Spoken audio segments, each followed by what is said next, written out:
Welcome back to the virtual Watkins Glen International. We're going to keep things slow this morning as we hit 9 a.m. Eastern, but we're glad that you're joining us as we have come out of the night. Sun is back up. We're into the morning now on Sunday morning, May the 15th, in the North American Racing League Cash Days event at Watkins Glen. Just Andrew in the booth right now, waiting on JP Costa to get in a couple of hours. But we've got a couple of hours first up of Sounds of the Sim. I do want to somewhat recap what's gone on throughout the course of the night. Our main competition in the pro category has kind of blown up. The 90 of Urano Esports has fallen off pace a little bit. They actually dropped quite a bit, and we're going to see, here's, well, card 90 in turn 1. No, it's turn 7 it looks like. But card 90 has fallen well off pace. And from what Ed said last night, they had some issues in the overnight. Didn't really wreck, but had, and it looks like I think they have maybe had some small incidents and just had some small pit stops that kind of took them a little bit too long, cost them some time in the pit lane.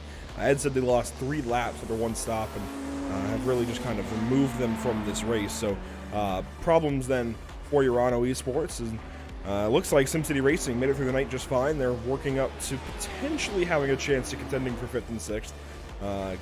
Chris Hyman ahead with German Sim Racing, and it looks like they're a little ways ahead of the Tempest Sim Sport number 111. And further down in Pro-Am, you find Elias Sauer. And then, of course, Charlotte Racing 42, currently piloted by, I actually can't tell. So, you know, sun glare on my screen is not something we usually have, but in the morning, sometimes you might have that. Sun's at a different place than in the afternoon, so might have to close that blind in a little while. But down in amateur anyways, we are looking, of course, at a new battle. This is actually quite interesting. Parabit Sim Racing has gone on ahead. In fact, they're coming into the pit lane, so this is really going to change this battle up. Parabit into the pits is going to put Tucson back on top, but only just. It's a 50-second gap currently as we open the day. So this is going to be a battle that we have to watch throughout the course of the event. Well, as we go on deeper. And third place in amateur is going to be, it looks like, GPVA Racing Team, Diego Eda behind the wheel currently. And, ooh, it's a large gap. You're really looking at Parabit and Tucson on top, and then GPVA as well for the back. A driver change as well here for Parabit. Getting behind the wheel now, it looks like it's Kurt Zimmer to open the morning. I say open the morning, continue the morning, really. These guys have been going on for some time. A little ways ahead of these guys, you will find Love 46 through the boot, it looks like. As, here's a look at Tucson. They should come on through the front stretch and take the amateur race lead back away. One of our favorites here at Pit Stop TV, D-Line Racing Red, looks like, has recently parked the car. Unfortunately, it might be done, or at least out of this race for a little while. So D-Line Racing down for the count, but Parabellum is still out there towards the bottom of the grid. BDS Racing and that Ferrari group still racing, just a little further down the order as well. Aerokinetics is actually caught and passed them. Big Promble is a lap ahead of Aerokinetics, so both of those teams fighting back from a lot of big issues throughout the course of the race, as is Long Shot Racing Brigade. Good to see them still in, and Jamie Southwell in the car. We spoke with Jamie last night. Ferrari has seen better days, I think, but still mostly as it was intended to be run, still mostly straight. A couple of teams having some big issues over the course of the night. Apex Racing 2, they have ceased operation in this race some 100 laps ago almost, and RD Sim Sport, same story. About 100 laps ago they stopped racing. M2LF Racing, they dropped out at the same time, maybe a little bit earlier on in the night. And Schaller Racing 31 stopped racing overnight as well. Quality Control Racing has been out for some time. Radix Racing, Muradness, Quality Control, they've all been out of the race for some time at this point. Just kind of looking at those newer retirees. So with 4 minutes to go, or 4 hours to go, I am going to step back aside, turn the mic off for a couple of hours, and bring JP in once he's here with about 2 hours remaining. And we will take you to the end of this one. So it'll be Sounds of the Sim until 2 hours to go at 11 a.m. Eastern. JP will be back. Zach Linger will be back and we will take you to the end of this one. Until then, enjoy the sounds of the sim and follow us along on Pit Stop TV. More social updates coming when we get commentary back at 11.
Have you found yourself trying to hide your joy because you're unhappy with your teeth? Your smile is the first feature noticed in an interview, on a date, or in family photos. We want you to be able to shine bright as your best self, and our teeth whitening system is the perfect step toward restoring your confidence.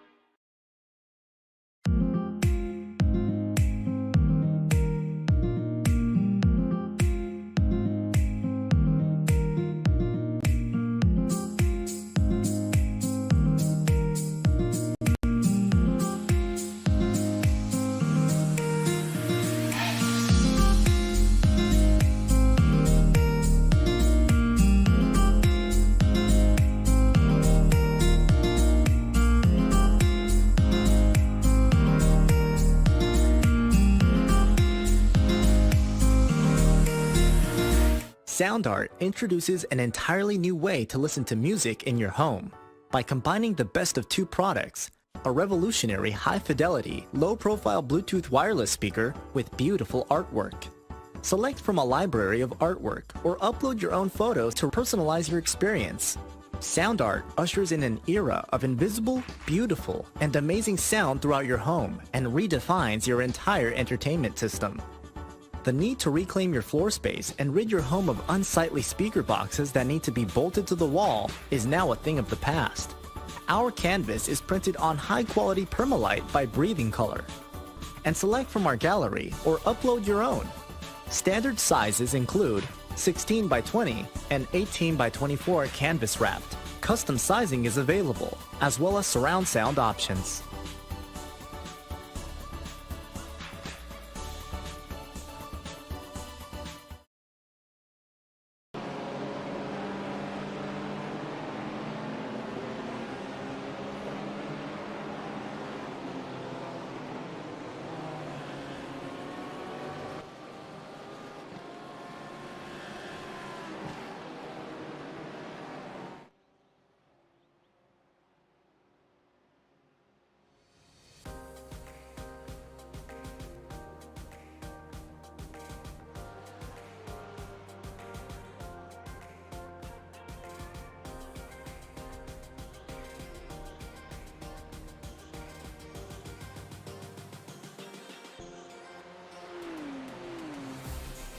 Welcome back to Virtual Watkins Glen. Officially this time, we are into the morning and really into the midday as we approach 11 o'clock Eastern and 11 o'clock in Sim. Just a little over 2 hours to go as we pick back up official full coverage of NARL Cash Days at Watkins Glen. A 24-hour race this time around. It was 4 hours back in September at Long Beach. This time, 24 hours around the clock twice. Let's come on back into the sim and check it out. It's been an interesting overnight. A lot of action, a lot of drama, and, well, a lot of spills, a lot of crashes as well, JP. A lot of teams biting the dust, as they say, and exiting this race early. Yeah, unfortunately, that's the nature of racing, Andrew, and the nature of 24-hour racing, actually. Obviously, when I was away, I was kind of looking, towards the stream, just checking the ticker to see, what has happened inside the top 10, top 20, top 30. And unfortunately, I saw quite a few numbers and quite a few teams, unfortunately, dropping out of those stages. And, yeah, it looked like the night wasn't too favorable for some of those teams. But obviously, those that have kept going and kept their car clean got quite a few positions. Yeah, the teams that have been able to stay in this race and use attrition to their advantage have definitely worked their way up the order. And we're going to continue to see that over the next 2 hours, especially as time runs out and dejection starts to set into those teams that are mired further back in the field. Let's go ahead and take a look at our ticker. And Bielo Racing Team Euronics won. They have been in control of this race for just about the entire 24-hour. Well, actually, yeah, for about 22 hours since the drop of the green flag. They put the car on pole and have not looked back since. And here is Sven Haas down the back stretch. They've just been fantastic. You can see there it says only 237 laps led. That's only since we came back into the sim. And that was, let's see, that would have been about 4 o'clock in the morning, maybe 4:30. I think about 4 o'clock in the morning, we loaded back into the sim, and I let my sim go while I got some sleep. They've led a lot more than that. They've led just about every single lap aside from maybe about 100 that went the way of Urano, and, a few here and there, a dozen or so to other teams through pit stops. But now, JP, they're a lap clear of their closest competition, their teammate in Biella Racing Team 2, as, well, Durano has dropped off. They had an issue around 3:30 in the morning and have not been able to recover. They lost 3 laps in the pit lane, and they've stayed 3 laps down to the race leader.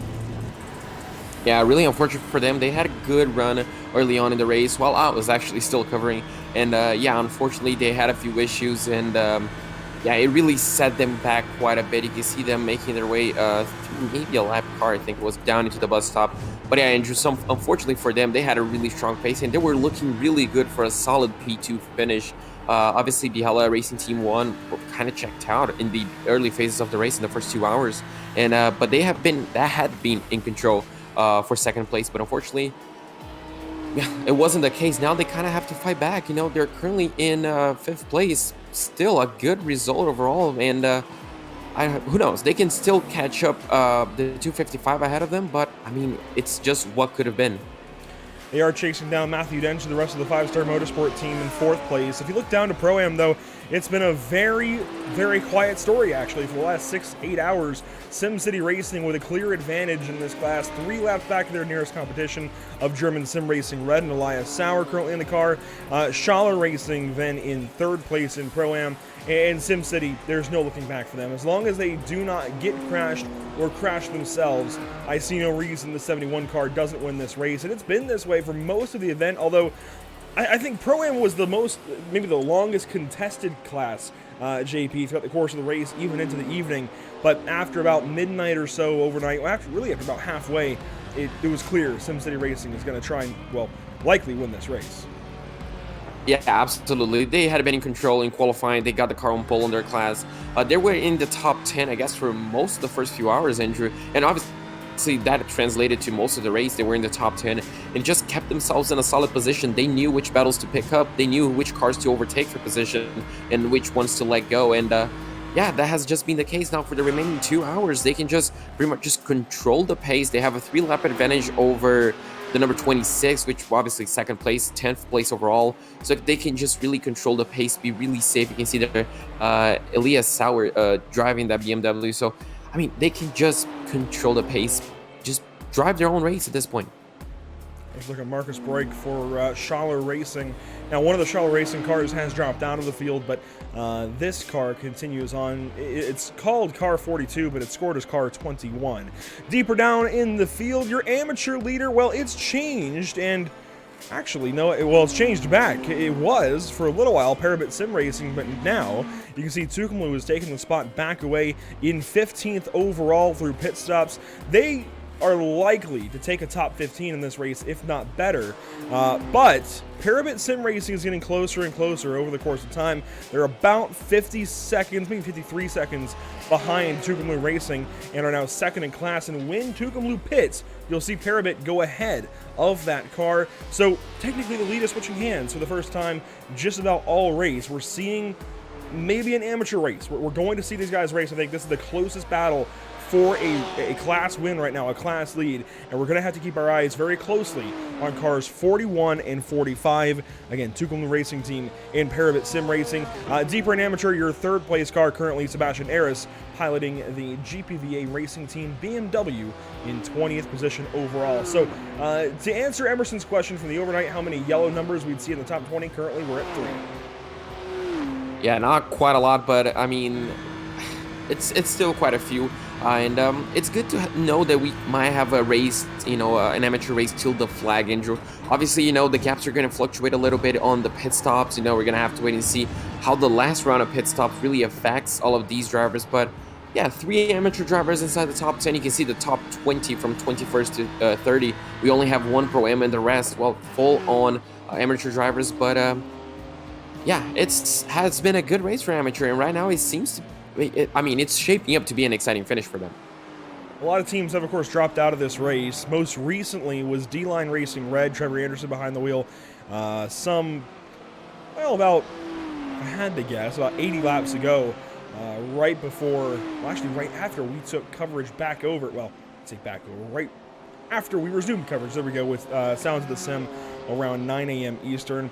Trevor Anderson binned the car in turn 11, and turn 11 has actually been more of an action spot, JP, than I would have expected. And I don't mean for racing, but for cars getting loose, cars losing handling. Emerson talked a lot about turn 10 and how fast it is here at Watkins Glen, especially in these GT3 cars. It seems like turn 11 for some reason catching a lot of teams out.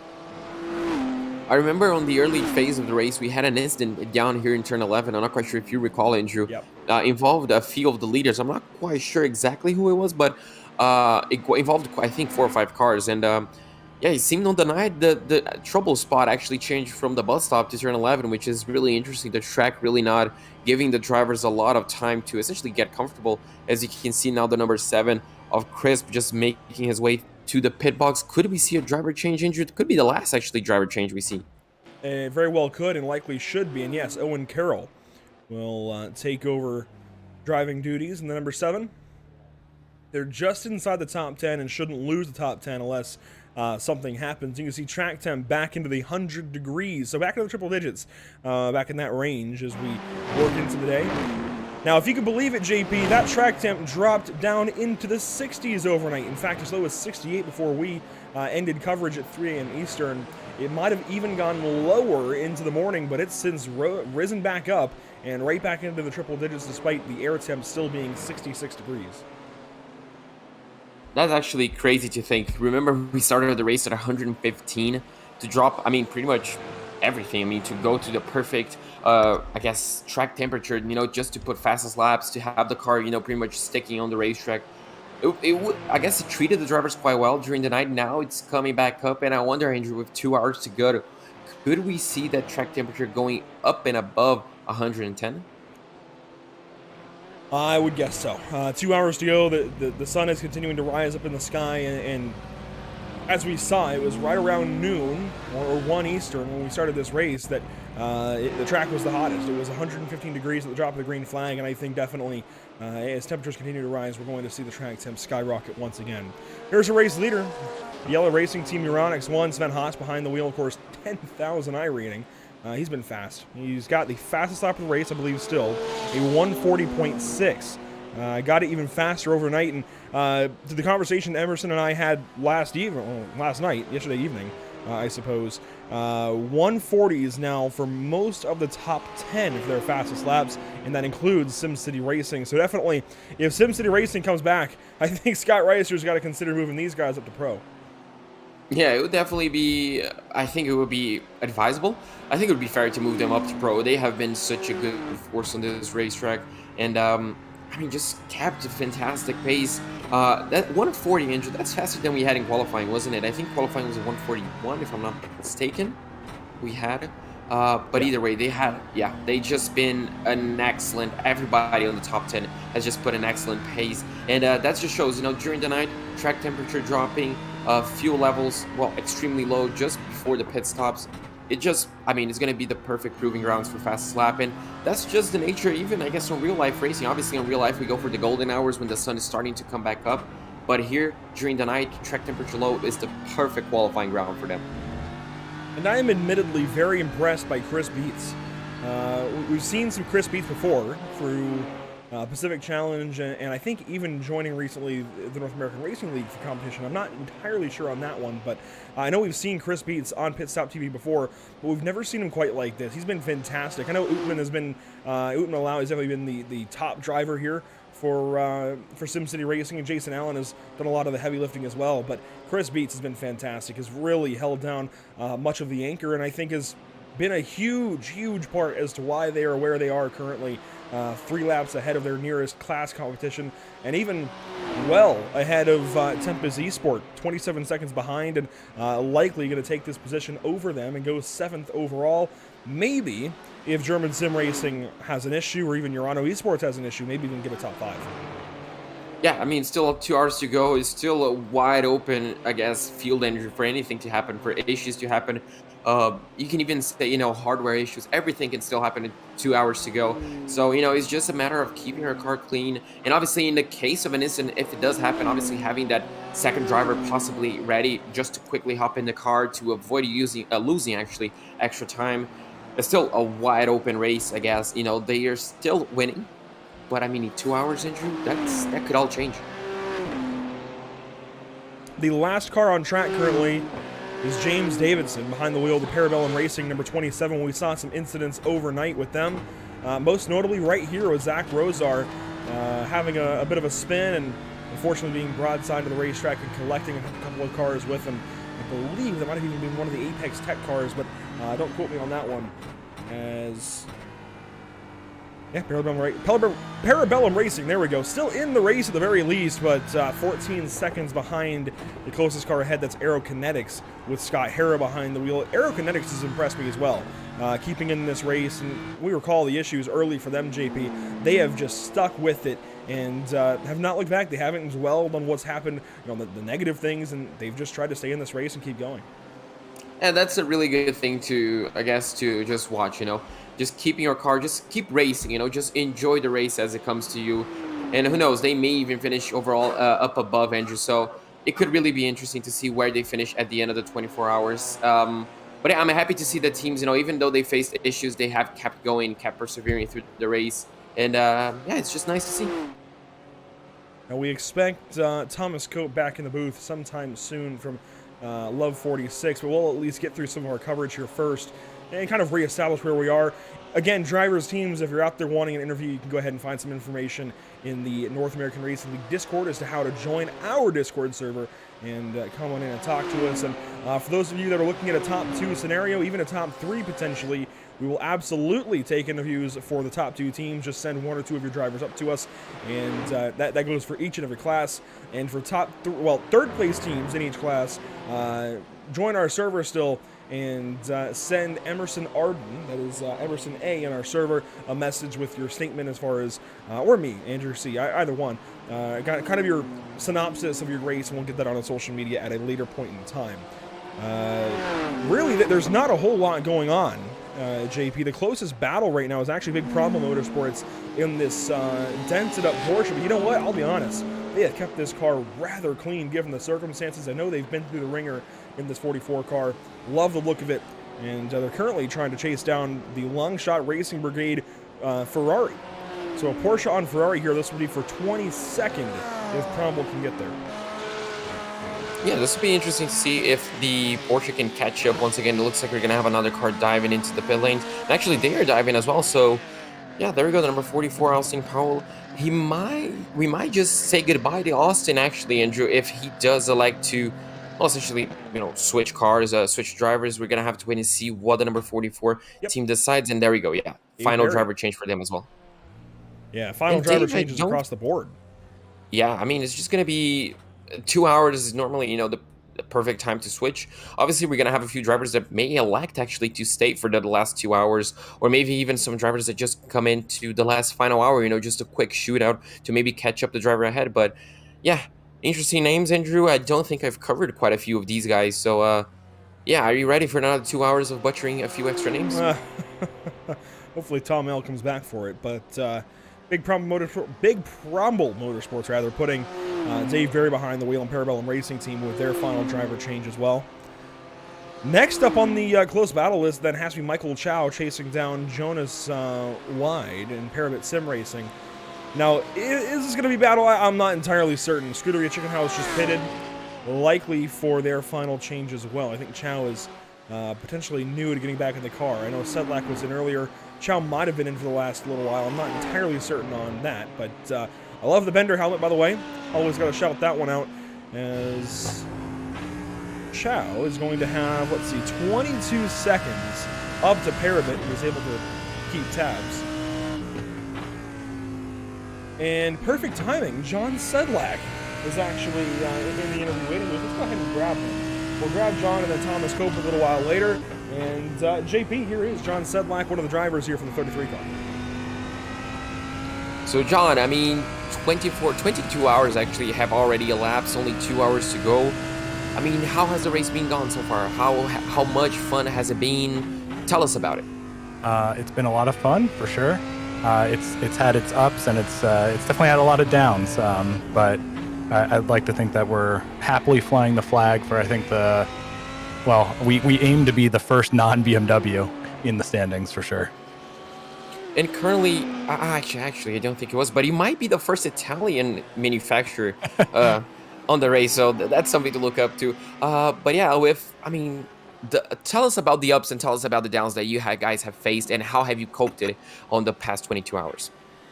Yeah, we've just been struggling a little bit with the car through the last couple corners. It really wants to slide out on us. We've really had to back off, and we're losing just a couple tenths there. And then it just seems like the BMW has, just that extra 1 or 2% power down the straights, and we're just getting past pretty easily. And on the last 2 hours, what's going to be the strategy? Just trying to take the car home, or just pushing a little bit to see how many positions you can possibly get? Yeah, we hope that we have a bit of an ace up our sleeves in strategy that has sort of just, I don't know, we've kind of fallen backwards into. We just ran a bit of a risky strat. We took a front left tire, and we think we are good for no splash and dash. So we'll see how that nets us at the end.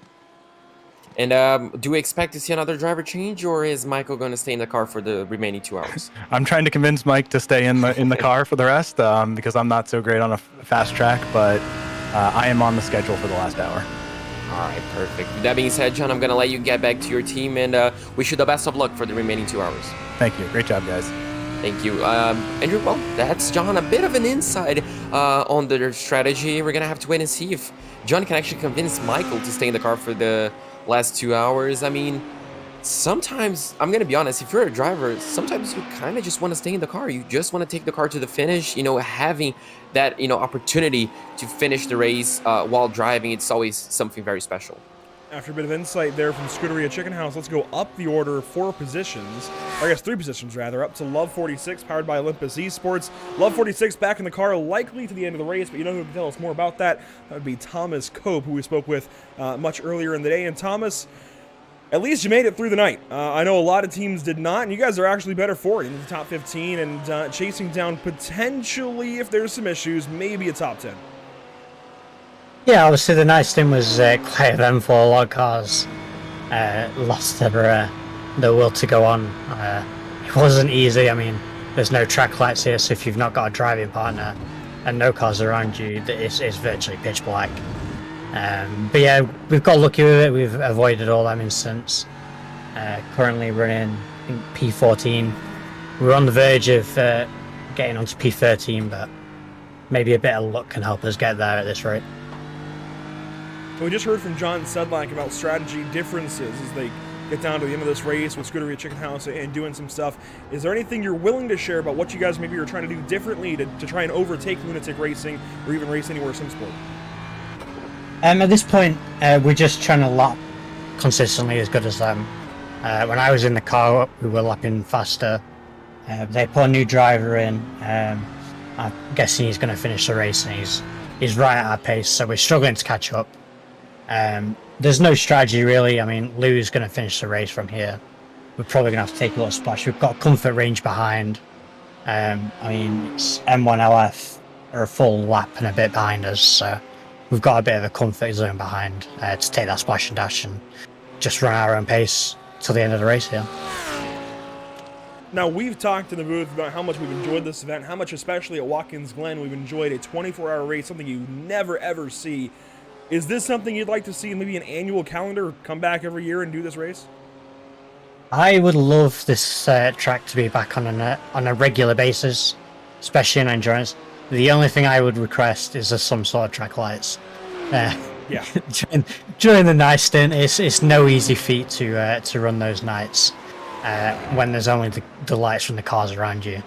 And as we were saying earlier, that it's taking a lot of the cars off the grid. I mean, there's only about 20 cars left running at this point in the race, maybe a little bit more, considering we started with 43 on the grid. Yeah, we had 46 at the drop of the green, and it looks like now 27 as Empire Racing has actually gotten back onto the track to turn some laps. Thomas, I guess, just any more final thoughts, comments, maybe praises for what North American Racing League has done here? I know it's been a very big meshing of a lot of drivers from a lot of backgrounds, a lot of teams from a lot of backgrounds, but what have you liked here?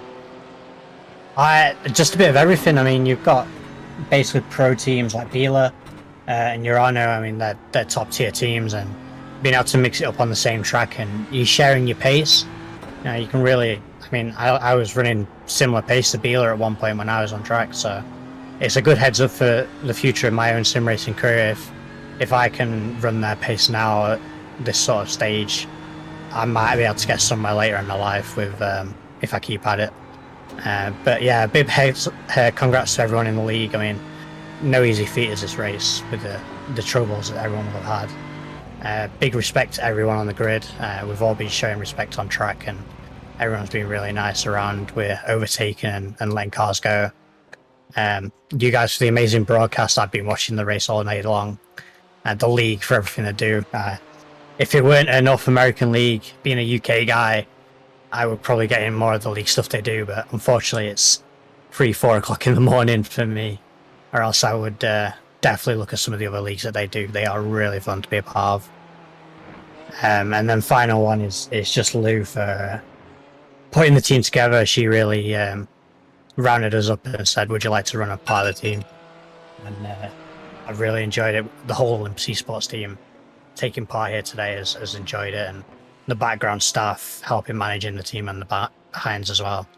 Charles Michel, just to name one, who's been up for the last 17 hours helping us out in strategy, and he's off doing another league race, hopefully to win the championship over there for one of our other teams. So just a heads up to everyone that's around us, really. Hey Tom, thanks so much for your time coming back to us and talking to us again before this race wraps up. Best of luck over the next, 115 minutes or so? No, 105 minutes, I guess, to the end here. Best of luck to you guys. Hopefully you go out there and get 13th. Thank you very much. Thomas Cope from Love 46 by Olympus Esports this weekend. Really good effort. And we saw just how quickly they dropped at the beginning of the race, JP, and how quickly we thought they were in trouble outside the top 30 even. And how they've been able to work their way back into the top 15 over the course of the day, over the course of this 24-hour race. And it's always the possibility with a 24-hour race, if you're outside the top 30, even outside the top 40, it's, it's high time at that point to get back after it and get yourself back into a good position over the course of an entire day of racing. Then I slot back in behind Urano Esports, which has recently pitted, and, well, we're on the money stop for each of these teams. They're trying to pit just past this 2-hour mark. Urano just came in, 5-Star just came in, and Pure Sims has just come in. So those three teams, we now know how they're stacking up currently. Pure Sims with the advantage over 5-Star over Urano. Yeah, absolutely. Now we're going to get the idea of, who's going to be where. But obviously, Andrew, this could all change. We're going to have to wait and see how much fuel saving the teams are going to be doing on this fine, stints. Everybody's going to be trying to avoid a possible splash and dash like we had, just mentioned a few times before. You can see there the 255 or 5-Star Motorsport also coming out of the pits. But yeah, avoiding that stop time or reducing it as much as you can is going to be vital to hold these positions, especially if you're, Urano, 5-Star Motorsport, especially if you're on that, final battle for the podium position. Urano's got just about a minute up to Carnamola for 5-Star Motorsports. So that's the gap for 4th and 5th currently. Between 8th and 7th, we've got 28 seconds from Ivo Costa aboard the number 111 for Tempest Esport up to Chris Beats for the 71 of SimCity Racing. Those two teams in different classes, but Costa and Tempest certainly would not say no to going up there and grabbing another position over a Pro-Am and getting back into the lump sum of pro teams at the top of the board. 8 of them still in the top 10, and really just 8 of them running, it looks like. Maybe 1 or 2 that I'm missing. But yeah, really just if there's a pro team running, they're in the top 10. Yeah, and I guess that's where we expect them to be, right, Andrew? I mean, obviously you're a pro driver, your average I rating is going to be up there. It means you're probably going to have a bit more pace, maybe a little bit more consistency, and naturally you're going to be up on the top of the board. But, so far, they have been doing that. We have 2 Pro-Am teams inside the top 10. As you can see there, the number 25 of Will Coffey, currently in 31st place. Trying to get a few laps back, Andrew. I feel like they have quite a few cars ahead of them. They have already stopped. Am I correct? Well, I have bad news, JP. They are on lap 282. The race is on lap 768. They've got 224 laps up to M2LF Racing, Fernando Fireball. They're not gaining a spot, but they're at least out here making laps again. It's good to see Will Coffey back on track for Empire Racing. Oh, absolutely. Well, that's, I mean, my face dropped when you mentioned that. I was like, 224 laps to Simpson. I mean, I hope that's, just a small glitch. Well, if it's any consolation, it's now 223. Oh, there you go. See, just getting those laps out. But yeah, unfortunately, they're not going to have enough time to catch those laps back. But it's good to see them back up. It's good to see, Empire Racing back on track. And, just enjoying the final 2 hours, Andrew. I mean, you're going to be practicing a little bit. You're going to be getting some extra time on a GT3 car.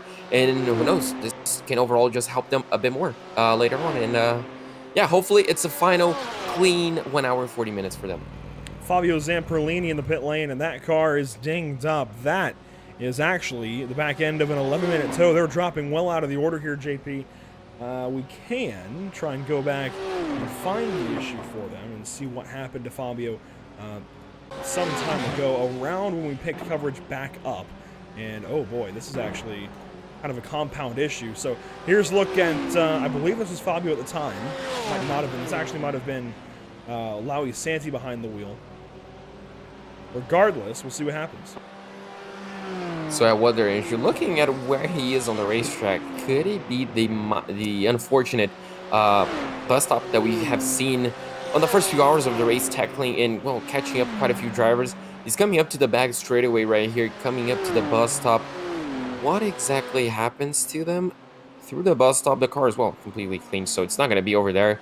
Heading into the carousel, nothing again happening, so it might be on that infield section where we saw quite a few drivers struggling in the early part of the race as well. So through the boot, Hawk Racing, they've had a rough go of things. They're likely about to lose 20th position rather, and drop into 21st. Next up would be 22nd, of course.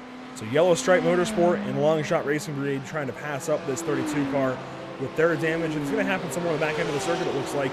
We've seen handling issues through 9, 10, and 11, and it looks like that's what's going to happen here for Duck Hawk Racing. They were crabbing across the line this next time through, so it is in one of these final 3 corners, I know that much. Yeah, so coming up to turn number 9, the car looks quite stable, taking a bit easy, not taking the grass on the exit. Coming up to 10, car seems okay, maybe on the curb on the exit. No, reacts perfectly. Could it be on turn 11 where you mentioned, Andrew? And yes, oh, just missed the apex a little bit. You can see that car is completely bent already. Wow, that is really unfortunate. And at that point, it's a matter of just getting the car back around. And we saw this be an issue for a team last night. Now, in this case, Duck Hawk Racing got the car back in the pit lane, but we did see one team smack the wall on 11 and not be able to return to the pit lane under their own power and have to take a tow. In this case, again, you see Duck Hawk drove it back and around, and they will take significant repairs in the pit lane and try and get back on track here soon. It's now a 2-lap difference between your top 2 on the grid, I guess on the scoring pylon. That is because Connor Karnick is now behind the wheel of the Biella Racing Team Euronics 2 machine, and he is on his outlap. Yeah, just came into the pits and rejoined actually. Still in second place, still a lap and a bit clear of the 116, so they're looking good. And Andrew, Biella has really, I mean, not swept the floor, it kind of swept the floor, but I'm quite impressed not only by the pace of Biella 1, but also Biella 2. They had issues on the early parts of the race, there we go, and I mean, they were, I think, in 9th place when I left, something like that, and now they're in 2nd place, and I mean, pretty solid in 2nd place, pretty safe there, so a really good comeback job from them. Yeah, they got to the point where, for most of our coverage throughout the evening, they were 3rd, 4th position, bouncing around with Pure Sims and 5-Star, and always just in the top 5, and since then, well, they've been 3rd, then they chased down Urano with their issues and were able to pass Urano and have since been 2nd place all the way through. They have not looked back at all. Really good comeback for Connor Karnick and everybody else behind this 451 car. Again, like you said, they were down the order pretty early. They were outside the top 10, having to fight back into the top 10 to match their teammates' pace, and have only lost 2 laps. I think arguably have potentially been better than Sven Haas and the leading Biella team, just because they've had to fight through the field and had to get back into this position. I just heard a crunch somewhere, and it might have been the bus stop. I don't see a car slow, and I wonder if maybe it was a phantom bit of contact. It's not shallow racing. It's the only car that I see slow. But I heard something. Well, hopefully it was nothing. It was just, as you mentioned, a ghost contact of some sort. But yeah, the 451 has been nothing short of excellent, and I have really enjoyed seeing them on the racetrack, just fighting back. And, obviously, Biella won. They had, a controllable race. They pushed quite a bit early on, and now, well, they're just using a bit of that pace that they have built early on to just, slowly but surely, increase the lead now. Obviously, 2 laps, a pretty good race so far, and I'm liking this little scrap right here, Andrew. Cannot confirm to. Looks like, yeah, that's the number 7 of Semswood Canon Esports, and you just, I guess, highlighted the number 30 of Lunatic Racing as well. A 3-car battle. I'm not quite sure if these two are for position, but as well, Lunatic Racing, we mentioned that they were quite good in the early part of the race. I remember when I left, he was chasing down Andre Melchers after his contact, and they had a really strong pace. And have since fallen off. Some issues overnight, and they've just kind of dropped out of the order. And Andre Melchers and R8G Esports, they had a really rough go of things in the first 12 hours. They were great for about an hour and a half, and then issues arose through strategy and otherwise, and just have never been able to recover and dropped out of the race very early. And this is Lunatic Racing making a move on Race Anywhere Sim Sport. Now, this is technically for position, but what Lunatic has just done is not overtaken. Well, technically, yes, they've overtaken car 047, but not for position yet.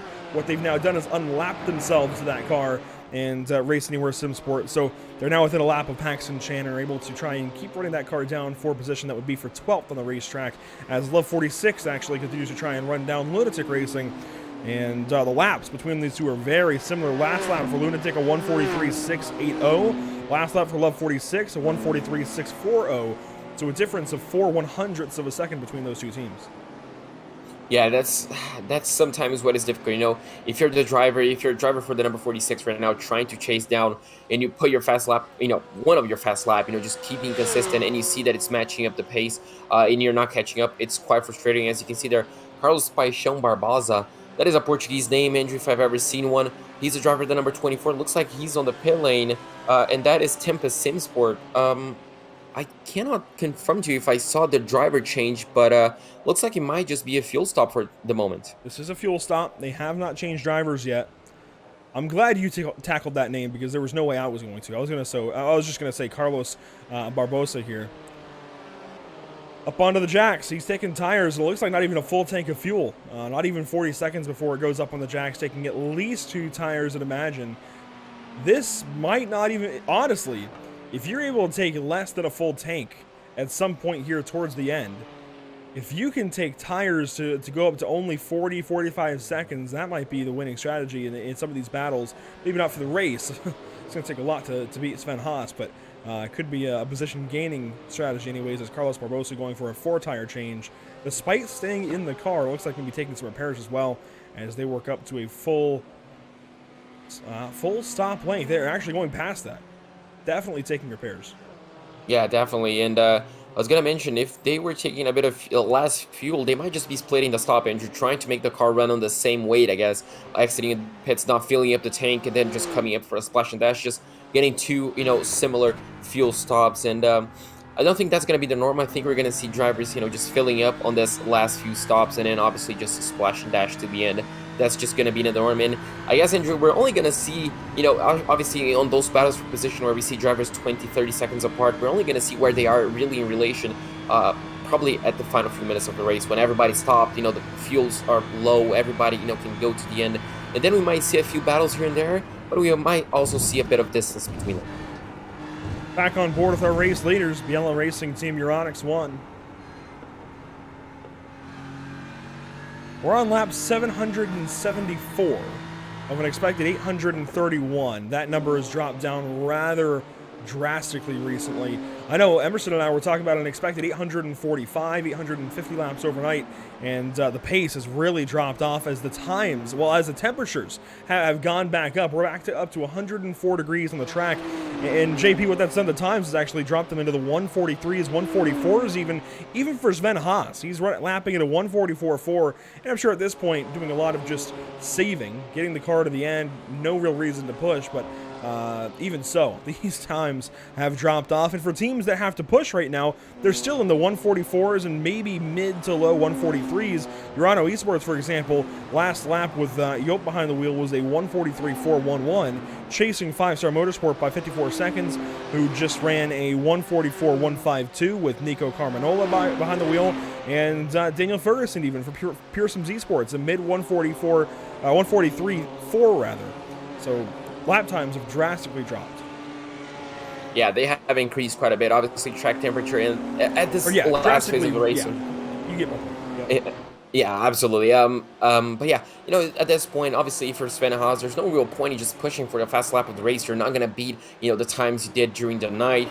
You're not even going to come close to that. So, you're just going to be risking. And we saw, what happened to, I think it was Duck Hawk Racing that we just saw having an issues down in turn 11. The car can just understeer. The track is heating up. The tires are going to be falling down. Obviously, fatigue is going to be setting into those drivers. Remember, probably not all of them, but some of them probably have been awake since the race started to help their teammates. And even if they're not, they probably didn't get the best of night's sleep that day, and they're just anxious about seeing the result, hoping that they, when they wake up, their car is still in one piece, they're still in a good position. So the fatigue is also setting in. So if you have a good gap, just take a little bit easy, just draw up a few tenths, maybe even a few seconds per lap if you can allow it, and just make sure you get to the end.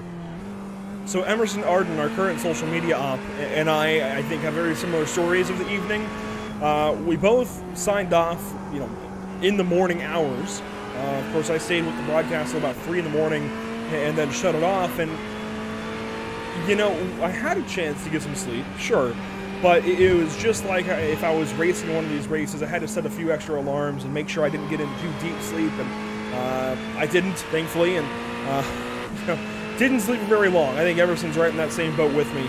It's just like we're back in one of these races. And for everybody involved in these races, if you're staying in it for the long haul, you don't get much sleep. You don't sleep your normal 8 hours by any means.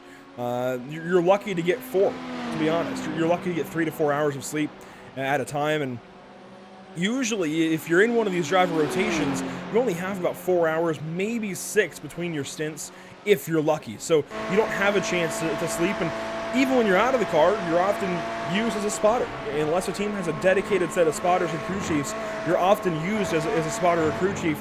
And that's not only in the sim world. That's even a thing in amateur sports car racing, amateur endurance racing, where drivers will often sub in as spotters or crew chiefs throughout the race. So it's definitely a commitment when you get into a 24-hour race, no matter what your role is going to be. Here is Longshot Racing Brigade. Currently, Joshua Benjamin behind the wheel in the 23rd position, and they are chasing, they were chasing Big Probable Motorsports, but they've since dropped off 3 seconds within just the last few laps. Of course, Big Probable, we saw that Porsche pit a little while ago, and Joshua Benjamin has pitted since. Big Probable taking that spot back away. Yeah, but the gap has not, the gap's still 8 seconds, so they're still quite close to one another. Obviously, the Ferrari might be struggling a little bit, Andrew. Obviously, we have seen it's a BMW dominant field, and that might be the nature. You might have a car that's going to struggle when the temperatures are rising. The tires might not be working in your favor. The setup sometimes, a fall or two can just slip in, and overall it might be a bit more difficult. As you can see, Fabio Zamperlini still unfortunately on the pit stops, Andrew, and they just lost 20 seconds to Longshot Racing Brigade. Could this be the end of the race? Hopefully not. Hopefully they get back out there, but they're going to drop likely at least a 25th spot. I just saw the bumper getting fixed a little bit. So fingers crossed the car, when it comes out of the pits, it's still drivable, because that's the main thing. You can get the 100% optional repairs, and the car can still be undrivable. So just heartbreaking to happen on the final 2 hours, isn't it? Tempest Sim Sport 2 that we saw enter the pit lane was just in for, look at this, over 6 minutes. In fact, over 7 minutes total in the pit lane. If you were to take that number, 441 seconds, and divide that by 60, you would get about 7.3 minutes. They've been on the pits. That was nearly a 7-minute pit stop. So damage repairs for Carlos Barbosa and Tempest Sim Sport, likely gearing up to go to the end of the next 87 minutes. Let's try and get this car home in the 19th spot. What's unfortunate is that means they lost the position ahead to GPVA Racing Team of Sebastian Aris. Look at that gaggle behind these guys. My goodness. So it seemed a little, get a little better right here between Scuderia Scuderia Chicken House and Love 46. and Love 46. Yeah, very nice to see them both pretty much going at it. Is this your position actually? I can't quite remember. No, Scuderia Chicken No. House is in 17th, Love 46 in Oh. 14th. Fair. Separated by a couple of laps. But still, good to see them. I mean, if they go at it, it's probably not going to happen, but it's nice to see these two going close. We just talked to both of them, actually. So, yeah, we kind of know the strategies between them, Andrew, so it's kind of nice to watching this unfold right in front of our eyes. And they're coming up on that 24 car that just exited the pit lane, Tempest Sim Sport 2. Carlos Barbosa behind the wheel. 1 hour and 26 remaining, JP, in the North American Racing League Cash Days at Watkins Glen. This has been a fantastic race. I love everything about this, and I know some teams are maybe... is this... I don't like seeing smoke there. Hopefully that's not actually engine smoke for BDS Racing. But I know some teams may be a little bit disencouraged with some of the flashing rules earlier on, but league rules are league rules, and I don't think it hurt the race at all. I think to not have flashing strobe lights all over the racetrack at a track with no stadium lights was actually better anyways. So I think everything Scott Reister and the North American Racing League have done here has been right, as there you see Duck Hawk Racing finally rolling off of the pit lane after 26 minutes of repairs.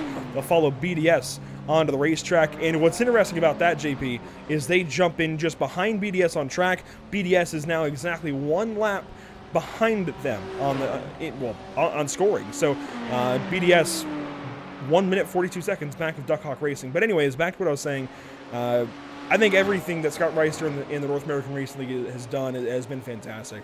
A really good event. Obviously, there's some great cash prizes, great draw to the event, certainly, and a lot of big names that I think really have allowed some of these sim racers to be humbled in some ways, which is good and bad as though Duck Hawk Racing through the grass there.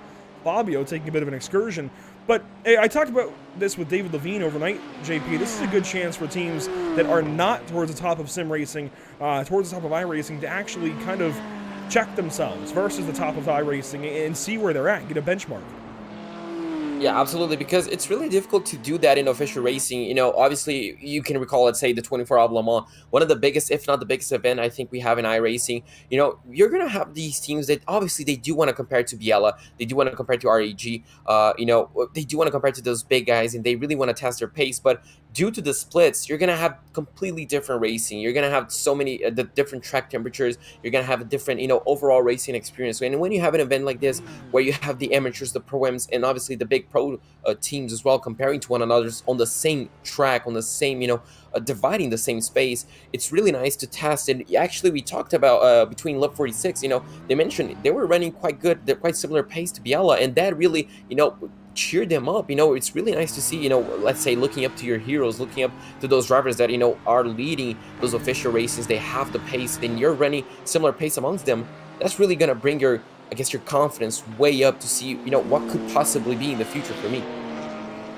Yeah, it's been a fantastic opportunity for teams, like I said, like D-Line Racing and even guys like Big Problem Motorsports and maybe even Team Empire. A lot of these other small teams that they have aspirations on iRacing, but don't get to make top split official races. And of course, we don't have the 24 Hours of Le Mans officially on iRacing anymore, but we do still have the 24 Hours of Daytona, partnered with IMSA, and we've got the 12 Hours of Sebring, Petite Le Mans, the 24 Hours of Spa, and several others throughout the year.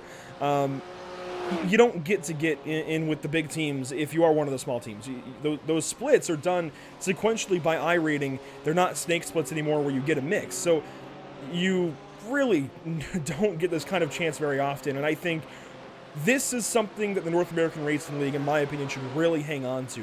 This opportunity to put a 10K iRating driver on the same track as a 1500 iRating driver is really special. You don't get this very often. And yes, it's a humbling experience for those that are down around 2,000 and think they're cool stuff. But it's also a very necessary, I think, experience for a lot of teams, both high and low, both at the top and the bottom of this scoring pylon, to have this kind of opportunity to go back and forth and get a benchmark versus themselves and versus others. And this has been a really cool thing for us to have at Pit Stop TV, and I really hope we do more of these kinds of events, longer than just 4 hours. Maybe not always 24. This is a big undertaking, but certainly in this length, I would be very happy with a late 2022 or early 2023 endurance series. And yes, I did clench just a little bit when I saw Luca Kita run off track right there. He got in the car 3 laps ago, relieving Sven Haas, and that was just a little bit over the line, I think, in turn 7, but hanging on to the car regardless.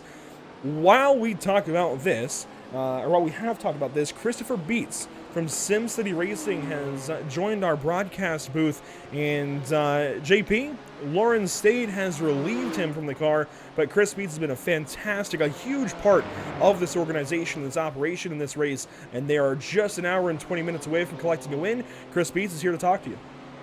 So Chris, I mean, the race has been excellent for you, hasn't it, Chris? I mean, leading for most of the race, and well, only an hour and 20. How was your final stint on the car? We should be looking good. I took the old crummy tire there to get that out of the way, so the guys at the end could have fresh tires, and we're just gonna try and keep it safe. And how difficult has it been, especially the track heating up in this final, let's say 40 minutes since we have started covering once again? We have seen the track temperature drastically, I guess, increasing and lap times dropping.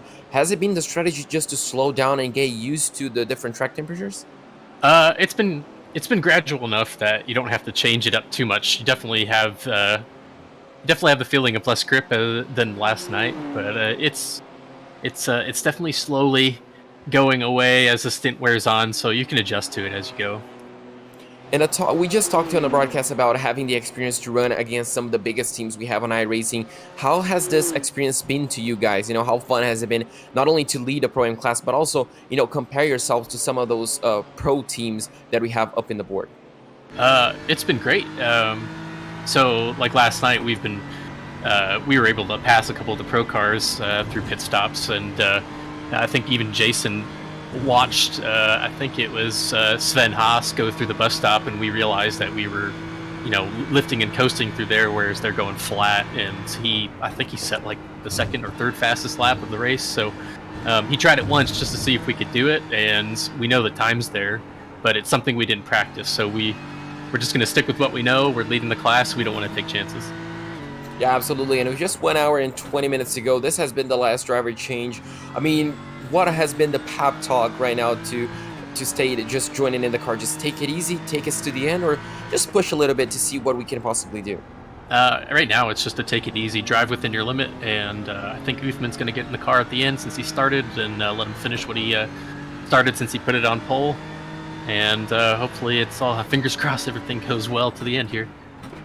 Well, absolutely. And, well, Christopher, do you have any final thoughts? I mean, just thanking the league. What have your experience been on 24-hour racing in general? I'm going to let, well, you have the mic for this one. And, well, just tell us what has been the experience like. It's been great. This is probably only like the 6th or 7th 24-hour race I've done so far since I've been on iRacing. SCR's brand new team. Jason and I and Eric Newman only just put it together a couple months ago. And this is the first time all the drivers that are here today have been together in a race, so I think all of our hard work's finally paid off. We're starting to pay off, even if the result doesn't end the way it looks like it. I'm not going to try and tempt fate and touch some wood here. I think we've come a long way in the last couple months.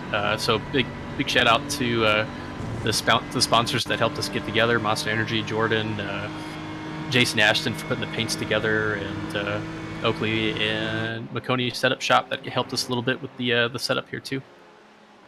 Well, absolutely. And with that being said, Chris, thank you for your time. I'm going to wish you guys the best of luck for this final hour. And, well, hopefully you guys can take it home and nothing else happens. I'm also going to knock on wood because me and Andrew's commentator's curse has been on point. And I'm not going to curse you guys with it. Yeah, it's been about a year since I talked to you guys last, so it's good hearing from you guys again. And thank you very much for covering the show. Good to have you back around, Chris. Yeah, absolutely. Thank you. And, well, best of luck towards the end of the race. All right, thanks, guys. And, yeah, Andrew, that was Chris Beets. I did knock on wood off the mic just to make sure. I mean... I'll do it again. All right, I'm not going to be able to do it because I have to hold the mic, but I did it. I don't want to commentate this curse, Andrew, on a 24-hour race, let alone on the final hour. I mean, drivers would hate me, and I'm pretty sure that would be terrible, wouldn't it? but it's happened before, and we're still here to tell the story about it. So, yeah, don't want to have it happen, but worst case, I think we'll still see the next day. But SimCity Racing, really a fantastic effort. Brand new team throwing this together for this event, really, and well, not for this event, but just ahead of this event, and really getting their first on-track time as a full team, as Chris just mentioned, in this race. And that's so valuable as a team to have a race like this start off their story really well, really strong. They're going to talk about this event, I think, for a long time and really hang on to the experience they've shared and the experience they've gained with this race, and especially with Uthman Alawi taking a lot of the driving hours and really putting themselves in a really good spot and going to finish this race out for them. I don't know that they catch the 4-car of German Sim Racing. It's nearly a 2-lap deficit, but they're certainly in the neighborhood in case something happens.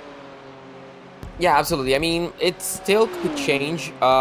It's very difficult to have it change, but it's still racing. Something can still happen, but who knows? They could get a 6th place. They could even get a 5th place at this moment, Andrew.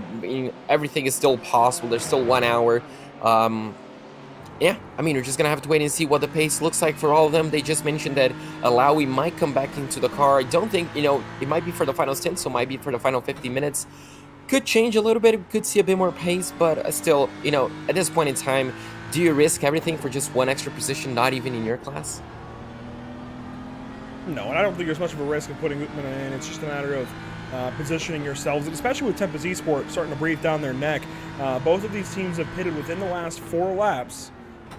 I think actually, yeah, SimCity Racing might want to consider telling Uthman to just go send it.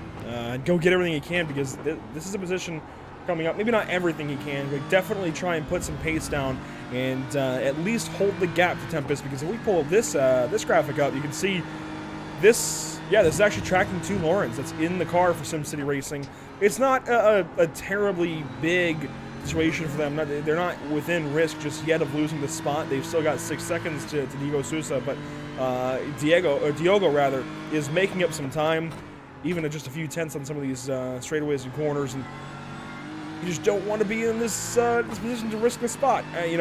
I've been there where you're up a class, maybe, racing some teams from a higher class. You don't want to lose that spot if you don't have to. That the pride is big, but also if that car gets there, I think they'll let Diogo go. They know that it's not a class position battle. They'll just try to hang on to it if they can. Yeah, absolutely, and they just have to do that. They're not going to lose. They're obviously going to lose to 1 overall position, but in class, they're not going to lose anything. They're not going to lose a lap doing so. So it's just a matter of, again, Andrew, just like the early phase of the race, picking your battles. Is it worth battling? Obviously, you're going to have a bit more fun, to battle a car for actual position on the final few laps of the race. Everyone loves to battle, but it's just, risk versus reward, I think it is. As you can see there, Diogo Sousa looks like he's going to be lapped soon by, is that the Biela 2 machine? I think it is. It is. Karnik breathing down his neck. Yeah.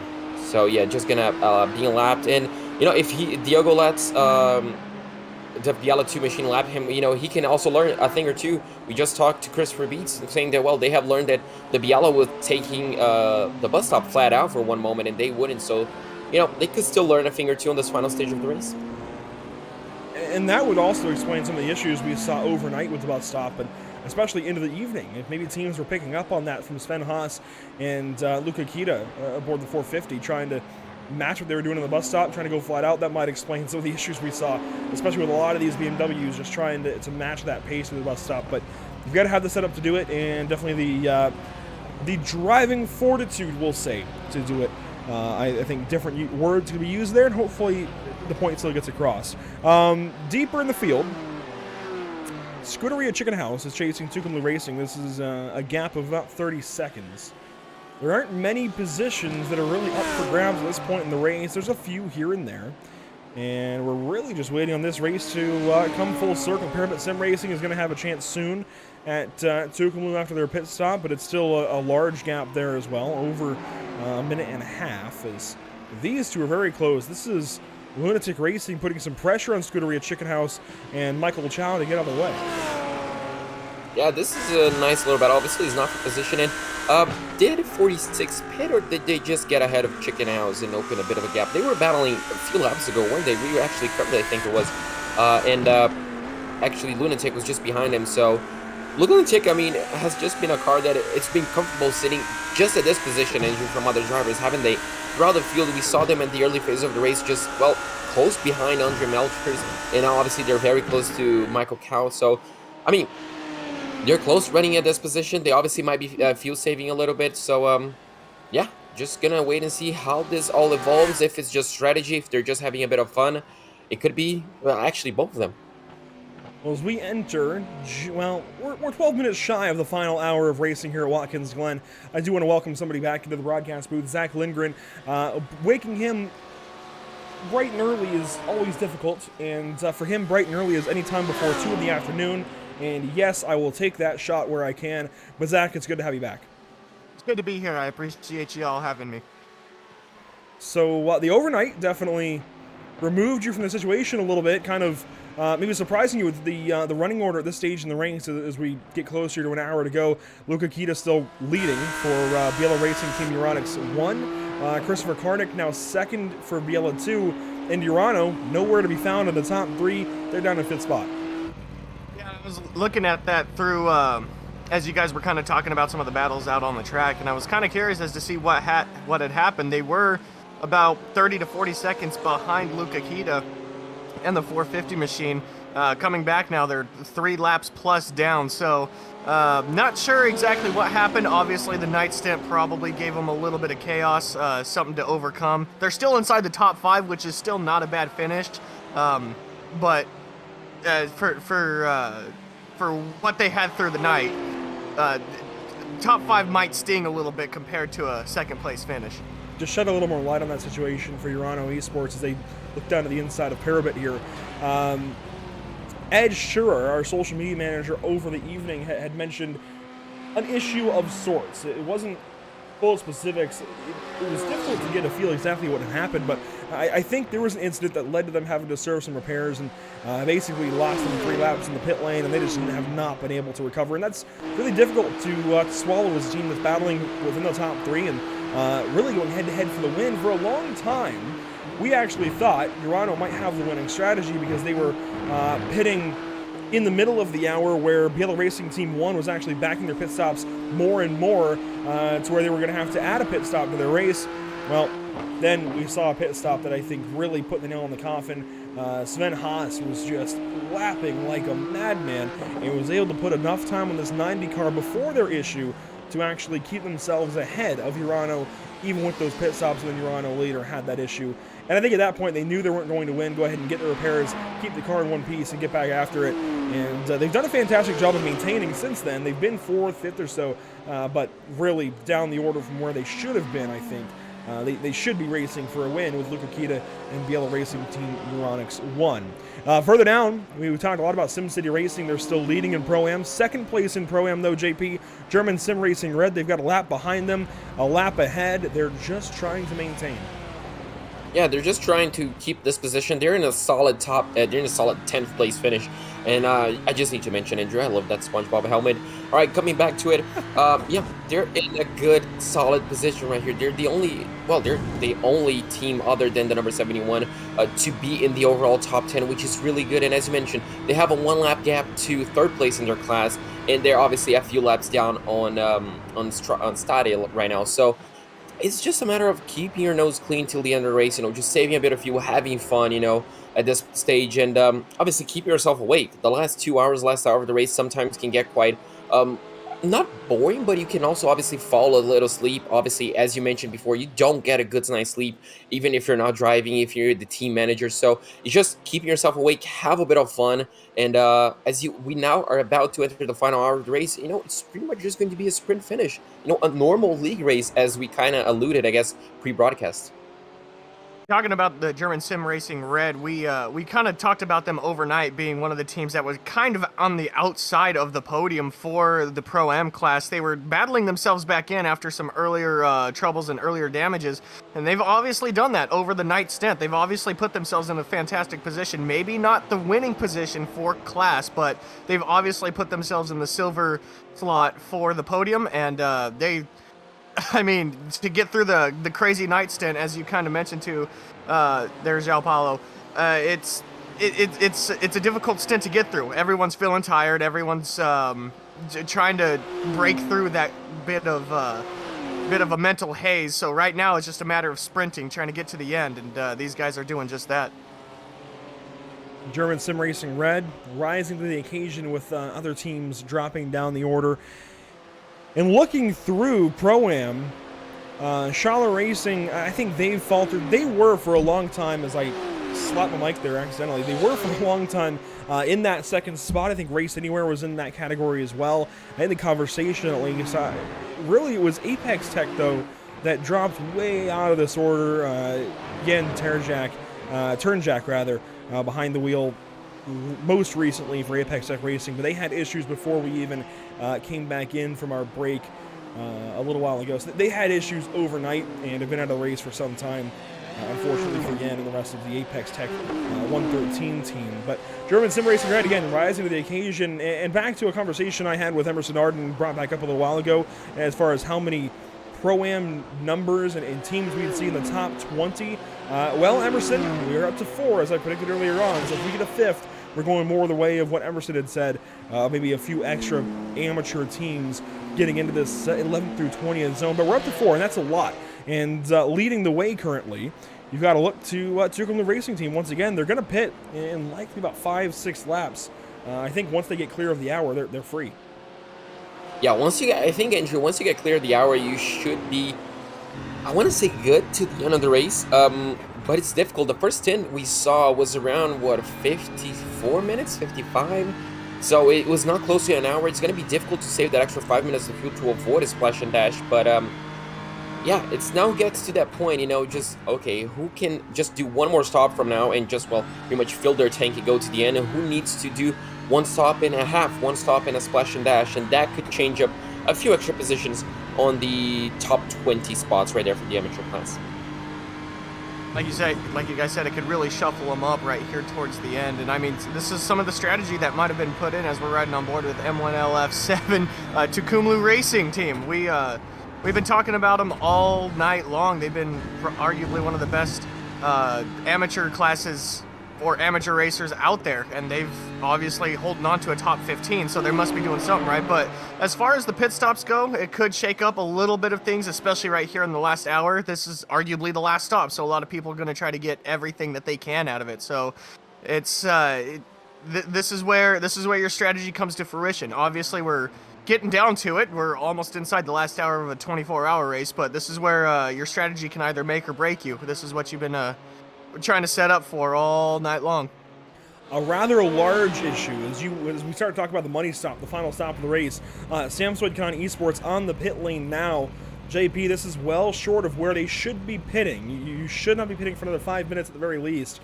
And Sam Swedcon either going to have to take another stop soon or save a lot of fuel and likely jeopardize at least their position to Justin Klassens in German Sim Racing Red inside the top 10. And putting the car up in jacks, obviously, I think it means, Andrew, they realize they're going to have to do 2 stops, but also, they're going to be in a perfect position to push to the end of the race. They know they have to do 2 stops, so there's no point in saving fuel at this moment in time. They can tires. Just... At 104 track temp, you just need tires at this point. Yeah, actually, yeah, that's a good point. But also, it's just going to bring them a little bit of that safety, okay, I need to push, if I have to stop, it's going to be with at least, let's say, 6-7 minutes to the end of the race for a few laps. So it's just going to be a literal splash and dash. And actually, this stop right here means they're going to have to stop again. Could really throw German Sim Racing. I don't think it's actually going to give them position, but it could bring them closer together. And with that one stop that German Sim Racing could possibly have to the end, whereas Sam Swedcon has to take 2, this could possibly, like you said, to possibly catapult the 26 up in front of the 7. So for these guys, they have to go. They really can't lay back, especially coming down within the hour. If they want to try to gain or hold on to the 9th position, they really have to go and get everything that they can out on track. And with a 103 track temp, yeah, fresh tires are very much needed. And also on that, we've had about a roller coaster of track temps talking through the night, where we got down to 70 degrees track temp through the night. We're back up to 103 where it almost started the race. So a lot of changes happening to the track, obviously, coming down to the last hour. a nearly 1 lap gap between these two. They shouldn't swap position in a vacuum anyways, with 1 pit stop to go for each team, but it's unfortunate that Samsoid really is now well out of the conversation for 8th place. I think that's, I guess, the bigger thing we should focus on is they're not going to catch Tempest Esport by any means now. They're over a lap behind that 111 car. They are in the danger zone of if something happens, they likely lose a spot to German Sim Racing Red. And we know these teams are getting up there in incidents. Now, we also know that Samsoid was good well into the night. They have been very conservative for their off tracks, but they have to stay conservative. You can't start to go out there and get them now. You can't relax at all, because if you do get up to that number of 80 off tracks or 80 incidents at all, you are suddenly subject to a penalty. You have to come in and serve a pass-through, and that would open German Sim Racing Red out to finally having a shot to maybe battle for 9th place. Right now, in a vacuum, they shouldn't battle at all, but it's a possibility now that they're within a lap of each other. Absolutely, and that's actually a good point you bring. I don't think we mentioned on the first part of the broadcast, in the first 2 hours, the instance. You know, right now, it could be... I guess it could be a scary time for those teams that may have, just passed a bit on those instant points, let it be for contact, off tracks, or anything else to really, just getting close to that maybe drive-through penalty. And it could cost some of these teams, if they do get to that point of just facing a penalty, to lose a possible spot on the racetrack. So it will be an exciting 1 hour finish for more than one ways than other. I guess that's the same, but yeah, it could bring a few teams, to even slow down even more, Andrew, to make sure they're safe and to avoid any possible further incidents. Riding on board with Michael Zhalik here, but you guys bring up a good point. I wasn't aware of the incident count or the incident limit of 80Xs, and right here at the 1 hour mark, that is a scary time for a lot of these drivers. A lot of them maybe have been pushing through the night, trying to get everything they can on a colder track. Maybe they're trying to push now, and iRacing is very meticulous when it comes to off tracks. Very, 4 tires come off the rumble strips, you get 1X, and those 1Xs really start to build over the grind of a 24-hour race. So some of these guys probably on their toes right now, probably can't push as hard as they would like just because of that, just to try to hold off on incident points. Now, like you said, Andrew, Samsoid Kanan probably isn't in that kind of position, but they must be kind of aware of it should the race continue on, with them being almost on the same lap as their counterparts behind them. Now, as we take under an hour to go, literally seconds ago, I do want to thank a lot of the Twitch followers we've gained over the course of this race. There have been many that have followed along.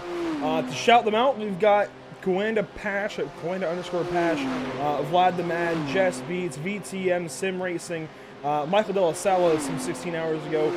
Bad is good enough. I like that username. Closey19, Aerokinetics, MG2430 Motorsports, Biela Racing Haas, Mark Koosters, Birch C, Arturo M, and so many others. Yen Lucas, I see Ed Farrell, Yao Coelho, Diesel TTV recently as well. So many Twitch followers in this stream alone, really do appreciate it. And of course, all the new YouTube subscribers and Facebook likes, Twitch followers, or Twitter followers rather. We certainly appreciate all of those clicks to those buttons. We do see one team into the pit lane, that's GPVA Racing Team, JP, hopefully for their final stop, but this is right on the edge. Yeah, this should be... do you think they can actually, Andrew, do you think they can go 58 minutes on a tank? It's going to be a stretch. I think it might be possible. A little bit of saving, and I think they're okay. A little bit? I think it's going to be quite a lot, actually. I think they're going to have to hypermile a BMW M3 under racing conditions, but it's going to be interesting for them if they can, save. Obviously, they're going to be trying to save as much fuel. If they're running some sort of software, they can see exactly how much fuel they're using per lap, and they could judge off by that, but it's going to be close, and at one moment in time, we might see them just coming back to the pit stops just to fill it up and, well, taking a few tires as well.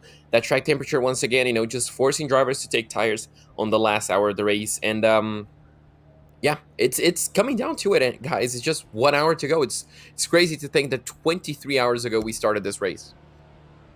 23 hours of hard, intense racing, and really this race has had no shortage of action. We've had action almost everywhere. Every time we feel like we're starting to pop up in a lull or starting to get into a rut, something happens and it completely throws everything that we were talking about out and starts up a new conversation, a new thread, so to say. But right now, like you guys were saying, within the last hour, these guys are trying to get everything they can. This is the money stop. This is what's going to get them to the end. So some of these guys trying to throw out different strategies, just anything to gain at least a little bit of time, put themselves in position should something happen. Even though it's some of the victories pretty much locked in for some of these guys, still the intensity's there just because we're inside 60 minutes left in this race. Doing some quick math here, guys. We're looking at about 33, 34 laps to go, depending on average lap time.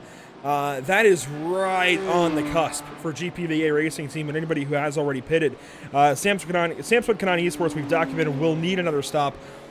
The rest of these teams look okay. The only teams I'm concerned about are German Sim Racing Red, who are right on the verge as well.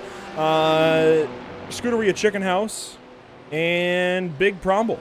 They're all at 32 or 33 laps run now in their stints, and that seems like the longest these teams have gone. I don't think I've seen 34 just yet. You might have seen 34 a time or two, but that's right about the verge of what we can go. So we're literally on that edge, and if GPVA gets lap to time or two, of course, that can take a lap away from what they have to run, but we're close. This is about when the pit window opens. And I love this final hour of the race just due to that, the speculation. Will they have to pit? Will they not? Especially if you're another team trying to catch up to them, you're going to be following their lap times. You're going to be trying to analyze how much they're saving, if it's going to be possible or not. You can see right here, we have a perfect example. This is German Sim Racing, isn't it? Just saving a bit of fuel behind, it looks like a lapped car.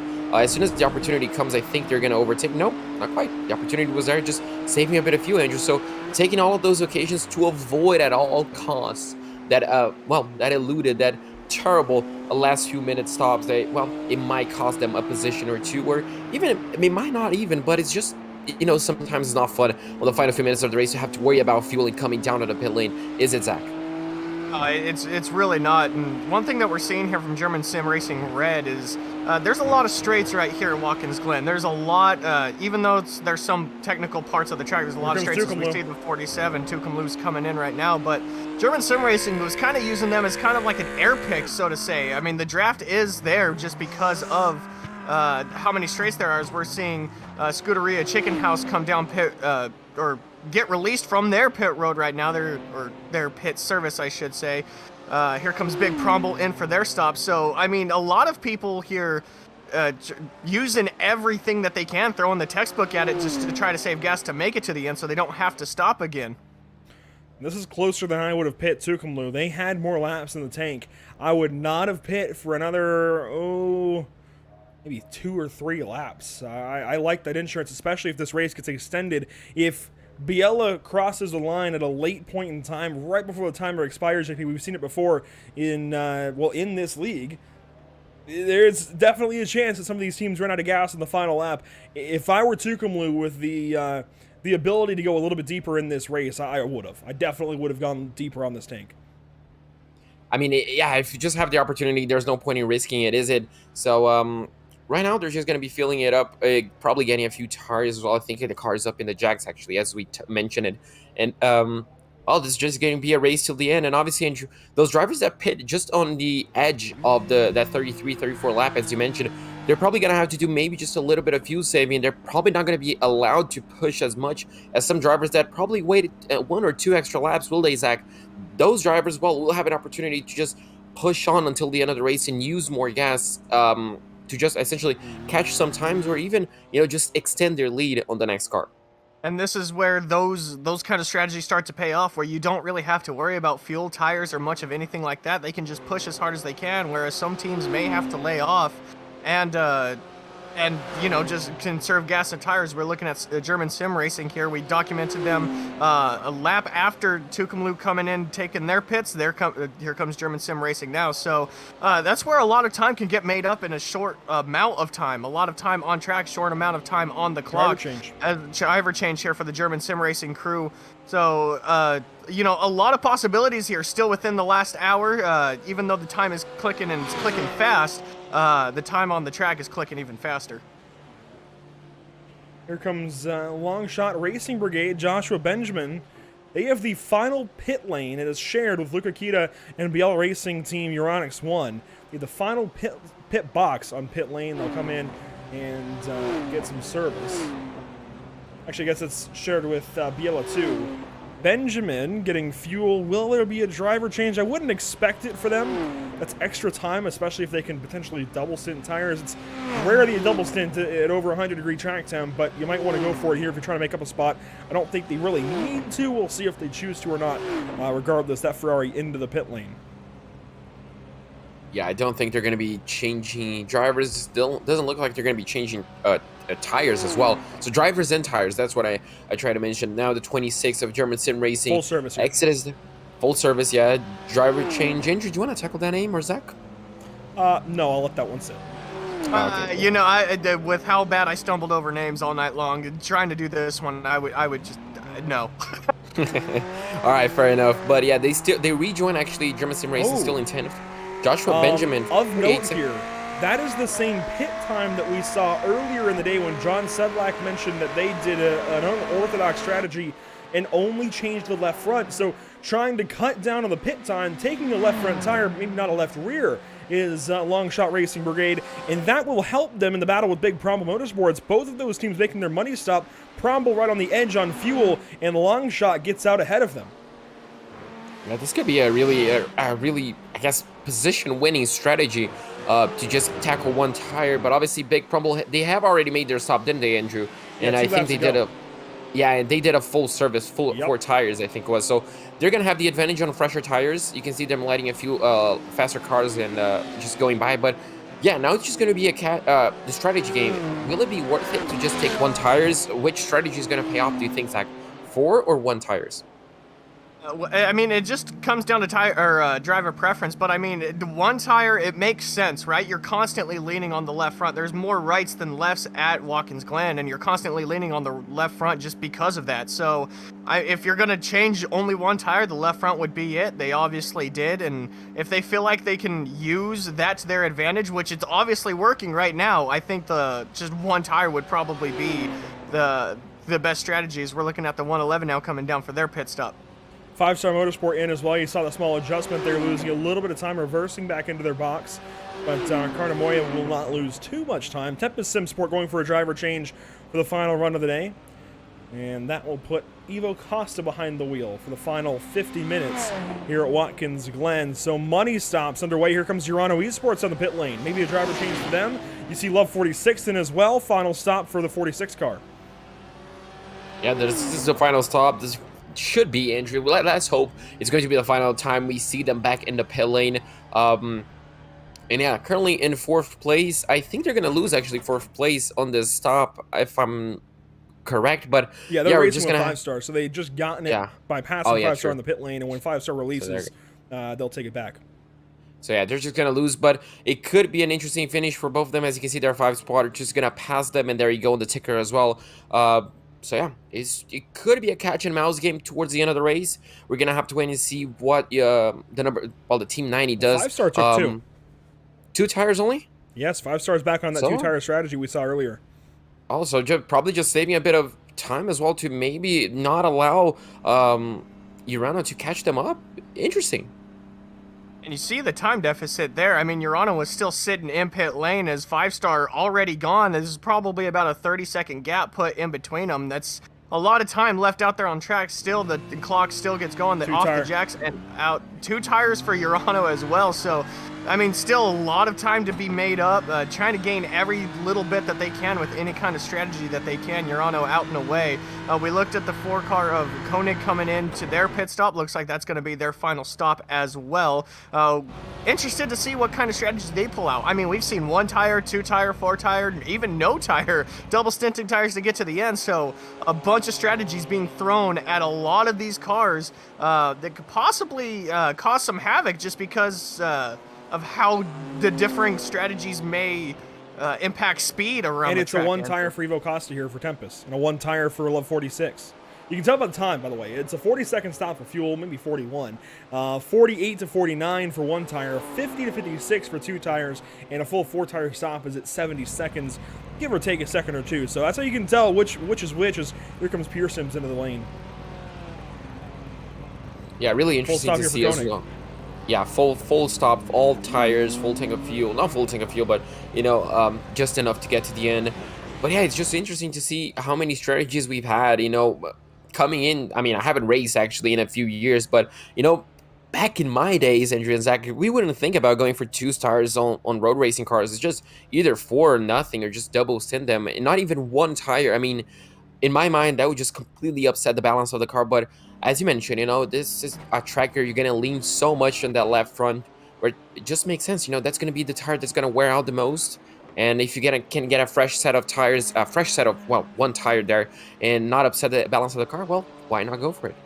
We were talking about that earlier at the top of the broadcast. Andrew and Emerson kind of brought it to my attention that there's teams out here taking 2 tires, and it threw pretty much all of us off. We got David Levine up here in an interview as kind of a Tony Stewart SRX kind of moment, where he was racing and interviewing at the same time, talking about how in his actual racing days they would do that. They would try to use that as either to help the car or help the team's time on track in general. So the strategy has been there before. We just haven't been used to it in iRacing, and now here we are seeing it in full-fledged here out on track. A lot of these teams been taking 2 tires all race long, as we see here. Big Cromble about 4 seconds, 4.5 behind Benjamin, so in the amateur class. So it's still a lot of positions to be made here, as we're almost a quarter through this last hour. Dave Barry, 4.5 seconds behind Joshua Benjamin and Longshot Racing Brigade. This could be a battle. It'll be close between these two as Sam Switkin on Esports approaches that Porsche down the back stretch. Really, not any battles on the racetrack aside from this. Everybody else split up by 20 seconds or more. In fact, Parabit Sim Racing, 20 seconds behind Scuderia Chicken House, and likely not in a position to challenge Mark Luke, especially with Parabit. Yeah, they're looking like they need one more stop to the end here. Parabit's going to then fall out of range to Tucumlu, and likely will not win this race unless something happens to prevent Tucumlu from finishing. As there's Sam Swedkin on. I gotta say, though, what a run for Parabit to get back into this kind of position, JP. They were never really in this conversation to win until maybe hour 12, and they, even then, weren't really in the conversation. I don't think we mentioned them in the same breath of winning the race until we came back from that overnight break for the morning. Just fantastic positioning from them. I know it's not been what they've needed, what they've wanted, but still a good run. A good recovery run, putting themselves back in a good position, and should take second place in amateur class unless they have an issue. Yeah, absolutely. It has been a fantastic run for them. We actually talked, me, you, and Emerson, I think it was, pre-broadcast, actually, rejoining the broadcast, I guess you can say, about how good of a run they had, especially in the Porsche as well, kind of an underdog car, you can say, in a field dominated by BMWs. We have a team that chose the Porsche, and, well, it's close. I mean, it's in second place, a solid second place so far. Was in a shot of victory. Could still happen, still 44 minutes to go, but, I mean, it has been nothing short of a fantastic run for them. They should be really proud of their performance. And, well, here's to a good remaining 44 minutes for them, really strong. And we're just going to have to wait and see where exactly they're going to finish on the racetrack.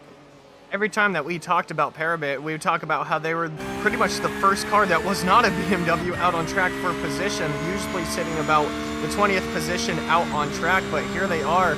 I mean, like Andrew said, we didn't really talk about them winning. We were just talking about them being the Porsche out of all the BMWs, and now here they are in a position. I believe they're currently silver or amateur. So, I mean, for them to really use the race, so to say, as to try to gain the positions, not really try to force anything or force the time on anyone. They really took their time getting their way up through the field. And obviously it's paying off for them. P2 right now for the Parabit Sim Racing crew, and almost inside the top 15 for them as well. Tracking 20 seconds to Michael Chow and Scuderia Chicken House, a team in a different class, as we hit lap 802 for our race leaders. We're expecting, let me do the math again here. If we take 43 minutes, multiply that by 60 seconds, 2,580 seconds. Divide that by the, let's say 103 seconds it takes to complete a lap here at Watkins Glen. We're expecting about 25 laps, maybe a bit of extra change. So fuel is definitely a concern for some of these teams. I think you go back to those teams we talked about needing money stops. Let's see, the teams that were on the edge that we already talked about were definitely Big Promble, a few extras that we saw. Zach, I know you were going to say something. Yeah, I was just gonna say, you know, that was big, Matt. So I'm sorry to interrupt. I thought there was gonna be a little bit of a no, you're good. a little bit of a just stretch there, but that was big, Matt. Something that I can't do. No, you're good. Yeah, I think you're looking at Big Promble. We're looking at Samswid Kanan is still needing a stop, as well as Parabit, Tempest Simsport 2, Race Anywhere Simsport, Lunatic Racing, and definitely Shala Racing 42, and our race leaders, Luca Kita, still in the car for Biella Racing 1. They need to stop again. Yeah, he's just going to remain in the car. They're just going to do a safe pit stop. They're going to have plenty of time. They won't even need to under fuel. They can even overfuel the car if they want to. It's just going to be a nice, smooth start for them. And, I mean, a controlled pace from start to finish, just really impressive. Kita's pace at the beginning phase of this race, Andrew, was excellent and kind of just shaped them up, right? Breaking up that slipstream gap between him and Andre Melchers, I think it was. No, it wasn't. It was Urano that was in second place at that point. And, well, just breaking up that slipstream gap and allowing them, you know, to just run their own race, not worried about the drivers behind, really set them up for success. And, yeah, they just have been enjoying and just collecting what they have planted 23 hours ago. And I just saw, actually, SimCity Racing. I think they came to the pits on a few laps ago, and Alawi's back on the pit lane, so they won't have to pit again, Andrew. And they have been another team, well, that have just controlled their pace on their class. We were talking with Uthman earlier in the race. Actually, we were talking to him about how well the team's doing and what the team has for the future. But right now, like you were saying, JP, sitting inside the top 10, being the highest graded Pro-Am driver right now. Talking with Christopher Beats as well on the team, talking about how Uthman, I should say, as he corrected us earlier, was going to be finishing this race. So these guys right now at a comfortable pace, getting Uthman in for the final stint, a comfortable pace, trying to, you know, not really push the car over its limits, but not really allowing the cushion to go away. So right now, just finding his pace for the end of the race. Uthman out of California doing a good job in 7th place currently. 25 seconds back to Tempest Simsport, and they shouldn't lose that position. Excuse me. Couldn't mute for that one. What I do want to talk about, though, and I do want to bring back up is some of these driver streams, these team streams that we looked at throughout the course of the race. One of them being for Love 46, and I believe she's live. We'll check out hers in a second, but we're going to start with one of her teammates, Reese Carroll, and bring up his stream. He was just, actually, sorry, this is the Pure Sims team. He was just looking at the Love 46 car. We'll get to Love 46 in a second, but the Pure Sims, Reese Carroll, they are now in the 3rd spot. They've been around there for a while. He's now watching from the chase cam, as you can see there on the broadcast. Pure Sims have been quiet. I think they had that big issue we saw earlier on in the race, JP, through the bus stop, and since then, they've just kept the car clean. I don't think they've had another issue, maybe one or two here and there, and they've been rather consistent. Yeah, they've just been consistent, and obviously that mistake you mentioned, you know, kind of set them back. They're still in a good position. They just been, I guess you mentioned quiet, and sometimes, Andrew, that's a good thing to have an endurance race, just to have a quiet race, you know. We mentioned, you know, sometimes we look for excitement, but sometimes drivers, I feel like, sometimes you just want a quiet, boring race at the front, you know, just lead from start to finish. Kind of what Akita and Biella has been doing, but yeah, but it has been a good, solid race for them, as you mentioned, quiet, and, well, they're collecting it. They're still in 3rd place, I think they are, and just being good. Unfortunately, Love 46 race, their race haven't been quiet, did they? I mean, facing issues in the start of the race and just having to fight and just push pretty much for 24 hours nonstop certainly was exciting. You talk about it, JP, about how some people like it quiet, and I mean that's one of the things that you want to have as a driver. You don't really, as a driver, you don't want too much excitement. Obviously, getting behind the wheel itself is pretty exciting, especially for an endurance race. But you want to try to keep the car clean. You don't really want to have too much excitement, as we see here. Love 46's stream up on the stream as well. So it's a stream side by side, so to say. But seeing what they have to see while we're getting a good look at their car, just a quiet race is something that all racers aspire to have. Sometimes that doesn't happen. Sometimes you get a very exciting, loud race. Other times, like Andrew mentioned, you get a really quiet race, and every time it's a different kind of finishing position depending on what kind of race you have. Definitely appreciate this opportunity to bring up some of these streams. We asked several streamers out in the league that would be in this race to provide us with links, and a big shout out to everybody who did. I know we didn't get to every stream, we still won't get to every stream, but we appreciate those that did share theirs. This is Love 46 in the car to the end here. Really the big driving effort behind this team, but also getting Olympus Esports as a big partner for this race, and I think that's gone well. They've done a good job of recovering, really, even since the first hour. They're back into 14th position and working their way up slowly but surely as we take a look on board car 46. There's a few others to get to. Give me a moment to cue those up, but I know we've got Samsoid out there. We can actually go ahead and hot switch over to Samsoid's stream as Owen Carroll is behind the wheel currently. So this is, I love, this side-by-side that we have at the broadcast. Obviously, if we have the driver that is actually driving, we can actually see a bit of the footwork that goes into driving the car. Obviously, around here, we can see, just a teammate, just following the race, and kind of spotting a little bit, letting, calculating. Looks like he's looking a little bit into the driving positions that a chair has, looks like. But yeah, it's important as well to look forward to your back while you're driving. I mean, I haven't looked into it too much, but yeah, it's just sometimes your teammate, you need to spot, but also you need to have your pleasure time to look into personal stuff, don't you, Zach? Oh, absolutely, and especially after getting out of a stint or having one of your teammates in the stint, it's always good to be the kind of calming, not soothing in a sense, but just a kind of calm, collected voice in your ear should your teammate be driving or you be driving and your teammate not. Obviously, they're talking about how to sit like a pro when you're inside of a race car. Seating position matters, and obviously they're talking about how it matters for their race in general. So these guys right here are just the spotting, kind of calm, kind of nonchalant conversation obviously happening in their VC, either in the VC or in his chat alone. So just kind of getting them to the end as we're winding down the race. Almost 30 minutes left in this race. Now, Shala Racing also has a stream. Let's go ahead and see if we can pull theirs up. Actually, they're not live right now, but if there are any other teams and drivers that have not shared their stream again or want to reshare their stream, by all means, go ahead and do so. We'll check it out if we've got the time.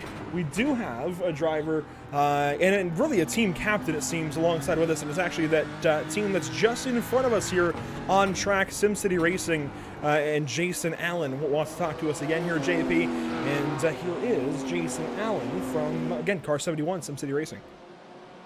So Jason, I mean, it has been a good race for you. There's nothing short of it.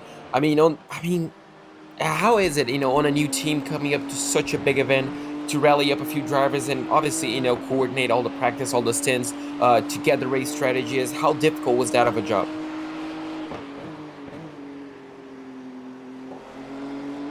He might have stepped away for just the one time that we go ahead and talk to him. Jason Allen, you got a copy?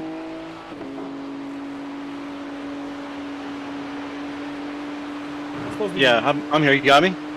Yes, sir. Yeah, there we go. So, I'm not quite sure if you got the question. I can repeat, no problem. Sir. All right, so... Yes, sir, I did. Just, I just want to say thank you for you guys for having us on. You guys do a great job, and Scott and NARL is the first time we've run here. Like I said, we're a brand new team. It's a lot of work, putting this together, like you guys said, building websites, trying to find good people, not just fast drivers, but good people. And we just wanted to come here to learn. Seeing some of these names in here, it's an honor to be racing with these guys. And I mean, coming up to a 24-hour race, how many weeks or months in I guess, before the race have you practiced, just to get the strategy, the setup, everything in tune for this race? So we built a spreadsheet from scratch. That took me about 3 days with a little help from Matt, a friend of ours. And we've been practicing probably for about a month. There's a new car to us. We've never run this car before. So we've had a lot of help from friends just outside of iRacing. That's really helped us. We're very lucky. And well, on this race, you mentioned obviously a lot to learn as a new team. I mean, how much have you guys learned? I mean, you probably have learned that you're probably so far the best pro-am team out there. But if you were a pro team, what areas do you think you guys can still improve over the next few endurance races? So Uthman and I actually talked about that for about 5 minutes last night while we were following the leaders there. And we're watching their car, how their car really points in the center and it comes off straight. So that's something we kind of need to work on. We lose lateral grip. So that's what we're going to work on going forward. And, our goal is to kind of get a podium. I don't know if we're the fastest team. We just made every lap tonight. Absolutely, and that's sometimes what it counts. I mean, that's definitely what it counted for you guys to get this so far Pro-Am victory. But with that being said, on the final 30 minutes of the race, is there any worry about off tracks, about a possible drive-through penalty, or everything is just smooth and sailing till the end? Knock on wood, with 31 minutes to go, we're good on off tracks. Our number one goal is to keep the thing on track, and we've done that. We still have our fast repairs, so we're very lucky that way. Absolutely. I knocked on wood while you were talking just to make sure the curse didn't get to you guys as well. But with that being said, well, Jason, best of luck on this final 30 minutes. Well done on the job so far. And keep the spirits up for your driver out there.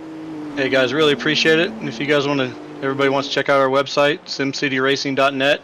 We'll be looking for drivers. We got some great partners. My best bud, Kurt Busch, got us in good contacts with the Jordan Brand, Monster, Oakley, Star Nursery, Maconi setup shops. So we're very lucky that way, and we're looking for good people to join our team. Absolutely. With that being said, Jason, hopefully we can talk to you at the end of the race. Best of luck on this final 30 minutes. I'll let you talk to Uthman at the end of the race if he can bring this home. He's looking for a girlfriend. Oh my God. Yeah. Thanks, guys. Appreciate you. All right. That was an unexpected end of the interview, Andrew. I wasn't expecting that much. Well, let's go ahead and go back down to Sam Floyd Kanani Esports and check something out real quick. We saw Sam Floyd's perspective for a moment, but how about the perspective from the driver currently in the car, Owen Carroll? We can go ahead and bring up his stream. He's streaming at, let's see, we're going to find the channel. One minute. Drive Dead 12. And I probably should have been shouting out those channels a bit more, but Drive Dead 12 here for Owen Carroll. Appreciate him sharing his perspective. As we go on board with car number 7, they are currently in position 9, and again, they've got to pit one more time, unless he's saving fuel. I don't know that he's been saving enough. Even something you got to save probably 4 or 5 laps in their case if they want to go to the end, as one car goes wide there in the toe of the boot. But this is always really cool to go on board and see this perspective of what these teams and drivers are doing. Yeah, it's absolutely nice to see, this inside. I mentioned, a bit of the footwork that goes into it, the practice, the concentration as well that you can see on the driver's faces, even after 23 hours and 30 minutes of full-on focus, barely any sleep, probably not having the best of meals during this time. But, you still need to keep your head up. You still need to be consistent as you were in the start of the race, as you were alert. But, it's just interesting to see the point of view of the drivers, obviously. The setup as well, everything just coming alive, and how the driver tackles each and every single challenge that comes to them.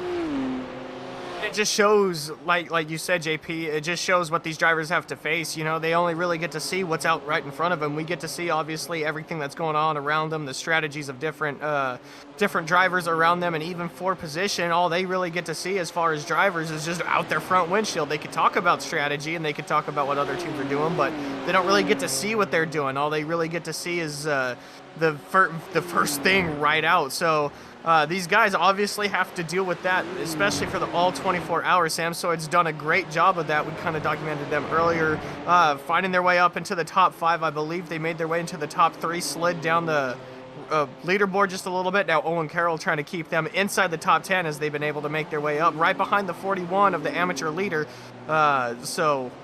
These guys are, especially for Sam Floyd, trying to find their strategy. I think they found it. It's still one stop left for them, but these guys right now are just trying to get it to the end. Inside of 30 minutes to go. Good call out there, Zach, as far as our amateur leader. Tucson Racing Team, they've got plenty of time back to Parabit. It's somewhere to the tune of 45 seconds currently, and Parabit's still got to pit one more time. So Tucson in a good spot.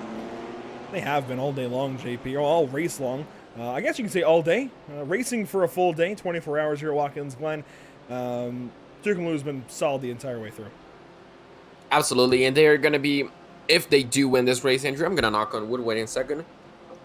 There you go. If they do win this race, I mean, it's going to be a fantastic job for them, and I'm pretty sure, I mean, they're going to be happy. They have just been controlling, as you mentioned, just on top of all the challenges. Now they have a good little gap to Parabit. Obviously, Parabit still needs to pit, and they're looking good. At this moment in time, you just relax a little bit. You can let your lap times increase. You can let everything just kind of come to you, can't you, Zach? Just taking a little bit easy, taking that pressure off your shoulders as well on this final 27 minutes. Still need to keep yourself awake, still need everything else to go right, but I mean, it's a good cushion to have with less than 30 minutes. And this is what you kind of race for, to kind of build up that cushion as the 24 hours go on. Like I was talking earlier, usually you get a 200, 250 lap race. You don't really have a cushion. You can't really rest. You got to be hands on the wheel, elbows up all race long. For a 24-hour race, you can kind of build up that cushion should it be 2 or 3 laps. So we're looking at Parabellum here, but you're absolutely right, JP. You can kind of relax a little bit more as a leader with a little bit of a cushion. You can't relax too much. You don't want to put yourself in a bad situation, but the breathing comes easier. Shoulders and elbows aren't as sore at the end of the race as they would be should you be trying to gain position. So right now the resting factor for some of those guys that don't really have to worry about any kind of position change is a little bit better versus some of these guys back here towards the back, as we're looking at Parabellum Racing Team and their stream right here through the toes of the boot. On board with Mitchell Johnson and his stream. What do you say we give him a follow, see if we can get a wave? We did that with Owen Carroll, and he gave us one. So a follow goes out there to, let's see, Mitch on Twitch with a 0 for the O. So Mitch on Twitch, the channel there for Mitchell Johnson. I know he looked up and saw the notification. I think reads it out there, but didn't quite give us a wave from Owen Carroll. So Owen Carroll is an MVP just for that. But on board here with car 27, Parabellum Racing Team. They're down the order, JP. There's 26, the last car running, and 14 laps of any position, but good to touch base with this team. I know Zach Rosar had an issue over the night, but good to check in and see where they're at. And so the car behind them pits. Good to see them still racing, Andrew. Obviously, it's very easy to be discouraged, obviously, when you're the last car racing, when you had such issues on your race, when the laps ahead, the driver aheads are pretty much unreachable. But the fact they're still racing, they're still I guess inclined is the word to finish this race in this final 20 minutes. It's just really good to see, and it's really good to see this perseverance from a lot of teams. Obviously, some of them just have DNFing, just due to issues. But it's nice to see those that just have persevered through the night, isn't it, Zach? We know how difficult it is and how demotivated you can get after you put a lot of practice into it, and some things go wrong, but it's nice to see these guys still racing. Absolutely. You kind of nailed it right on the head, JP. A lot of perseverance has to come into these kind of races. I mean, it's real easy, like you said, to get discouraged when all the practice time you've put into it. I mean, you put in hours and hours before the race even starts, and what do you know, halfway through the race, your car's junk. So kudos to those guys for just sticking with it, never knowing what kind of position they can gain, even though they knew they kind of were outside of the winning contention. Never know what kind of position you can gain. You could be 20th one lap and 15th the next just because of a big wreck out on track. And with how narrow some of the grooves are here at Watkins Glen can be, it could be dangerous as we're going to a replay here. Andrew, what'd you see? Well, cars 44 and 51 were rather close a few moments ago. We talked about Big Promble and Longshot Racing Brigade and the fact that Big Promble was closed, but Longshot still needed to pit. Longshot has taken their stop now, but you can see at one point, this was the onboard from the 51 car of Longshot Racing Brigade in their Ferrari, and that purple and pink Porsche just up ahead was Big Promble. This is how close that battle was for a time, but again, the pit stop breaking these guys up, and unfortunately, Longshot Racing Brigade is always doomed for this fate. Now, Big Promble could still have to pit. It's very, very close, and with this kind of hounding from Longshot Racing Brigade, honestly, this is best case for the 51 car. They were able to get after Big Promble and make them use a bit of fuel.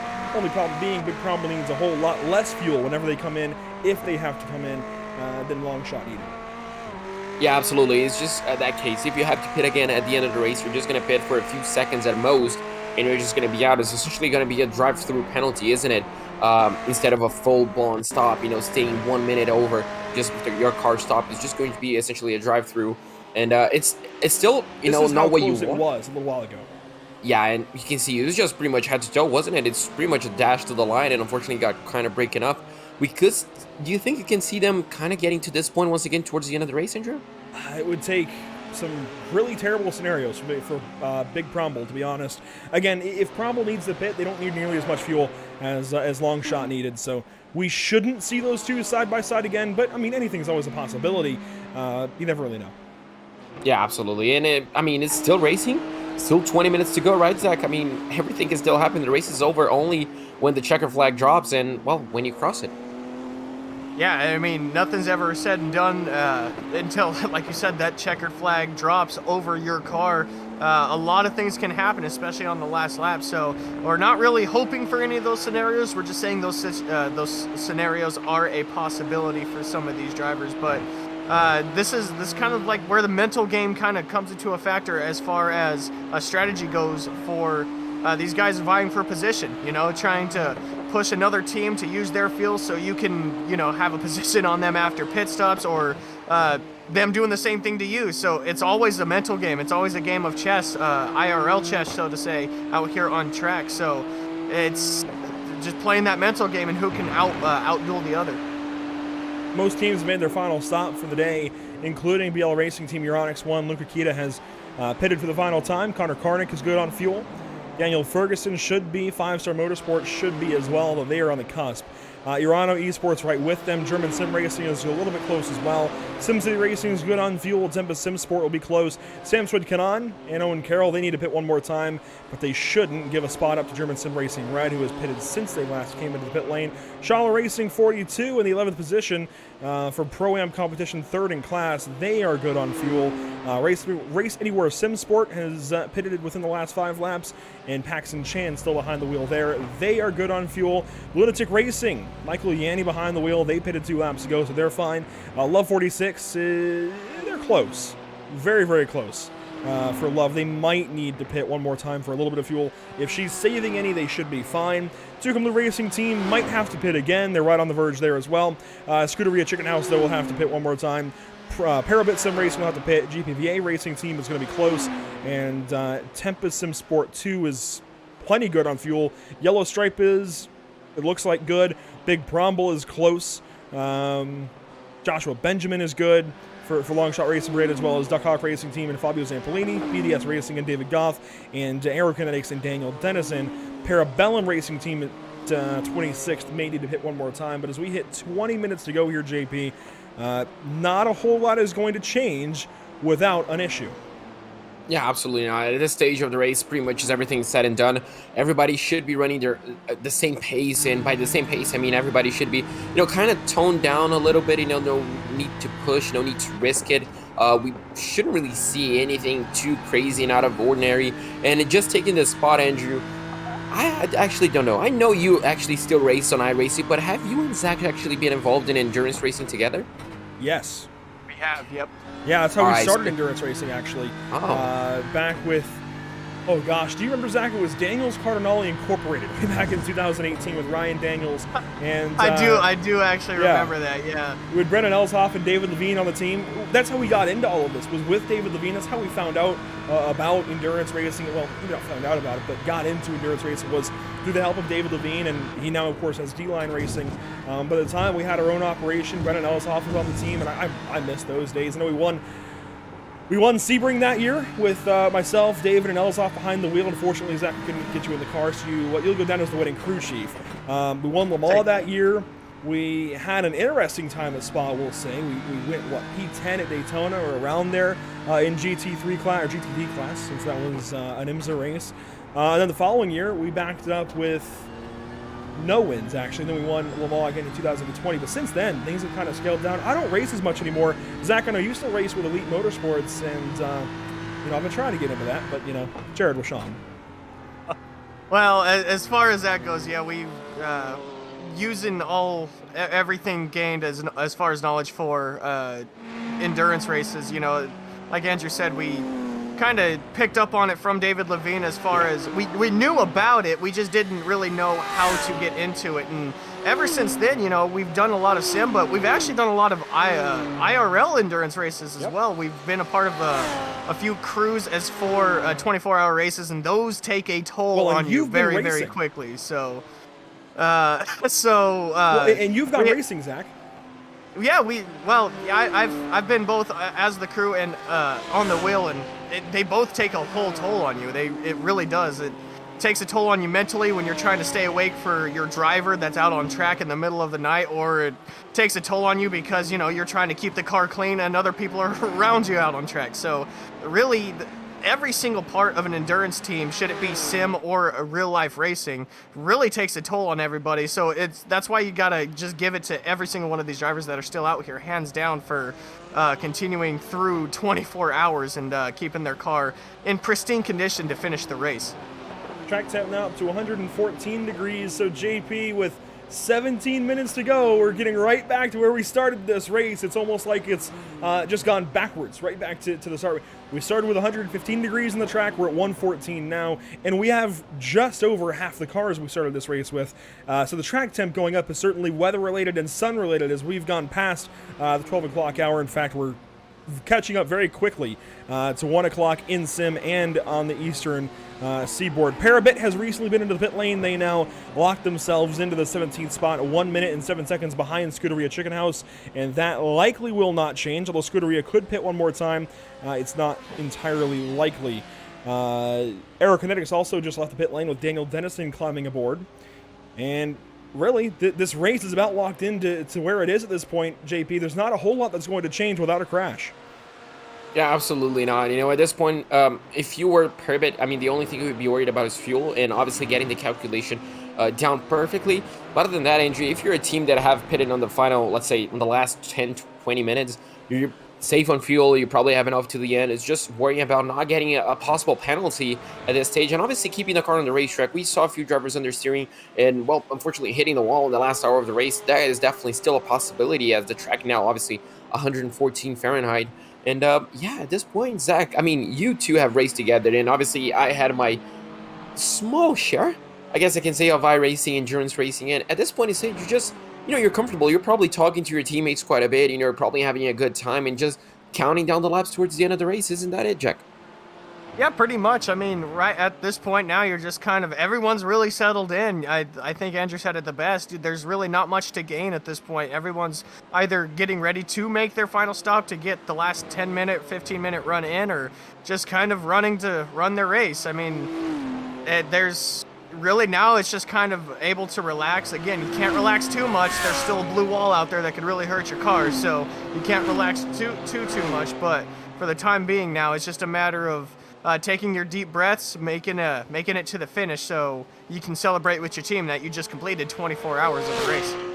Scuderia Chicken House is starting to close in on Tucson Racing Team. Both of these cars are close on fuel. They should be good. In fact, they definitely should be good, but they're close. Depending on how they've run this race, they could end up short. I doubt it with 14 and a half minutes to go. That's what, 8 laps of racing or so. They should be fine. But Scuderia Chicken House actually might get close to this as they actually chase down Mark Luke and the rest of Tucson Racing Team. Maybe if Michael Chow and Scuderia Chicken House do end up short, maybe they can pressure Tucson using a little bit of fuel here. Of course, Tucson could also save fuel and back up to Scuderia Chicken House. So this, I think, is the most exciting prospect we have on the racetrack right now. Your top 5 is all split up by laps or minutes. Aside from Urano Esports and 5-Star Motorsport, neither of those teams need to pit again. It's a 30-second split there. Tempest Sim Sport is 20 seconds back of Sim City Racing as Parabellum will give the time up here to Scuderia Chicken House. And that's about it. Longshot Racing Brigade is relatively close. They're 20 seconds back of Big Bromble for 21st, but that likely will not change as we're really not expecting Big Bromble back down the pit lane. Yeah, probably not. This gap could really fluctuate up and down. It just depends. Obviously, Michael's going to be trying to put the pressure on, and that could really bring the gap down, but it's going to be difficult. It's definitely going to be a task. Is that it? 15 seconds with only 13 minutes to go?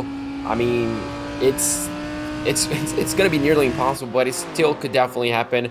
As me and Zach said, it's only over until it's over. So yeah, Michael just needs to keep his heads up and keep pushing as we have here. Looks like Kita approaching the SimSword machine of just to put yet another lap on them.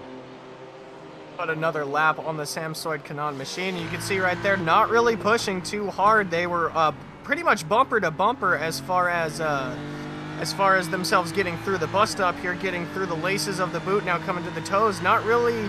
Luca Kita probably not pushing, and why should they? Really, they've got a 2-lap lead on second place on their teammates. So not really much reason to push right now, and really we've only seen maybe 1 or 2 maybe mess ups from this team in general through the 24 hours. Knock on wood again. Hopefully, I still think the only time we've seen them step out was that one time that Sven Haas got a little squirrely through the bus stop. I don't think it's, yeah, I don't think they've gotten loose otherwise. Yeah, so it's been a really impressive drive from these two, and I mean honestly, what else were we expecting from people in the 9,000, 10,000 I rating range? So these guys obviously know what they're doing. They know what the grip level is and what the car should be doing. Not a lot of pushing from the current leaders right now as we're getting ready to come to 10 minutes to go. A little at 2 minutes right now to 10 minutes to go.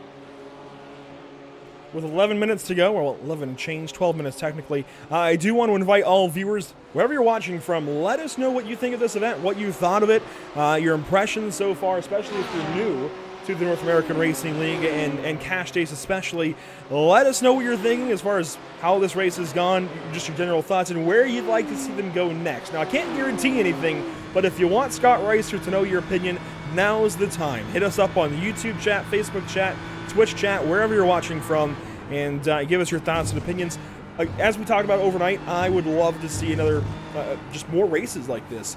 Not necessarily 24 hours all the time, maybe 1 or 2 a year, but more so, you know, like 12-hour range, 8-hour range, 10-hour even, maybe go a little more fun and go 9 hours or something. I'd like to see more of these kinds of events, more cash days if we can, or more just not even cash days, more just endurance races as a whole. I'd really love to see more of this, and especially in this kind of setup where you can have 10,000 I rating versus 1,500. You know, that's such a huge spread, and it really is something special that I think Scott Reister and the North American Racing League have here that they've got to really, really focus on keeping. How about an endurance championship from NARL?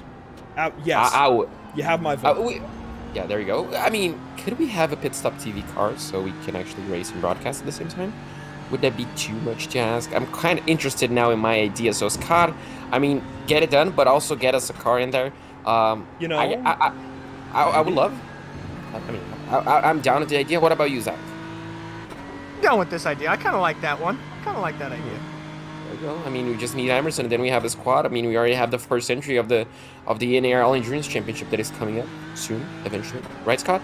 Well, anyway, only 10 minutes to go, Zach. I mean, what is this? This is just, I mean, just putting the laps in, right? It's just relaxing.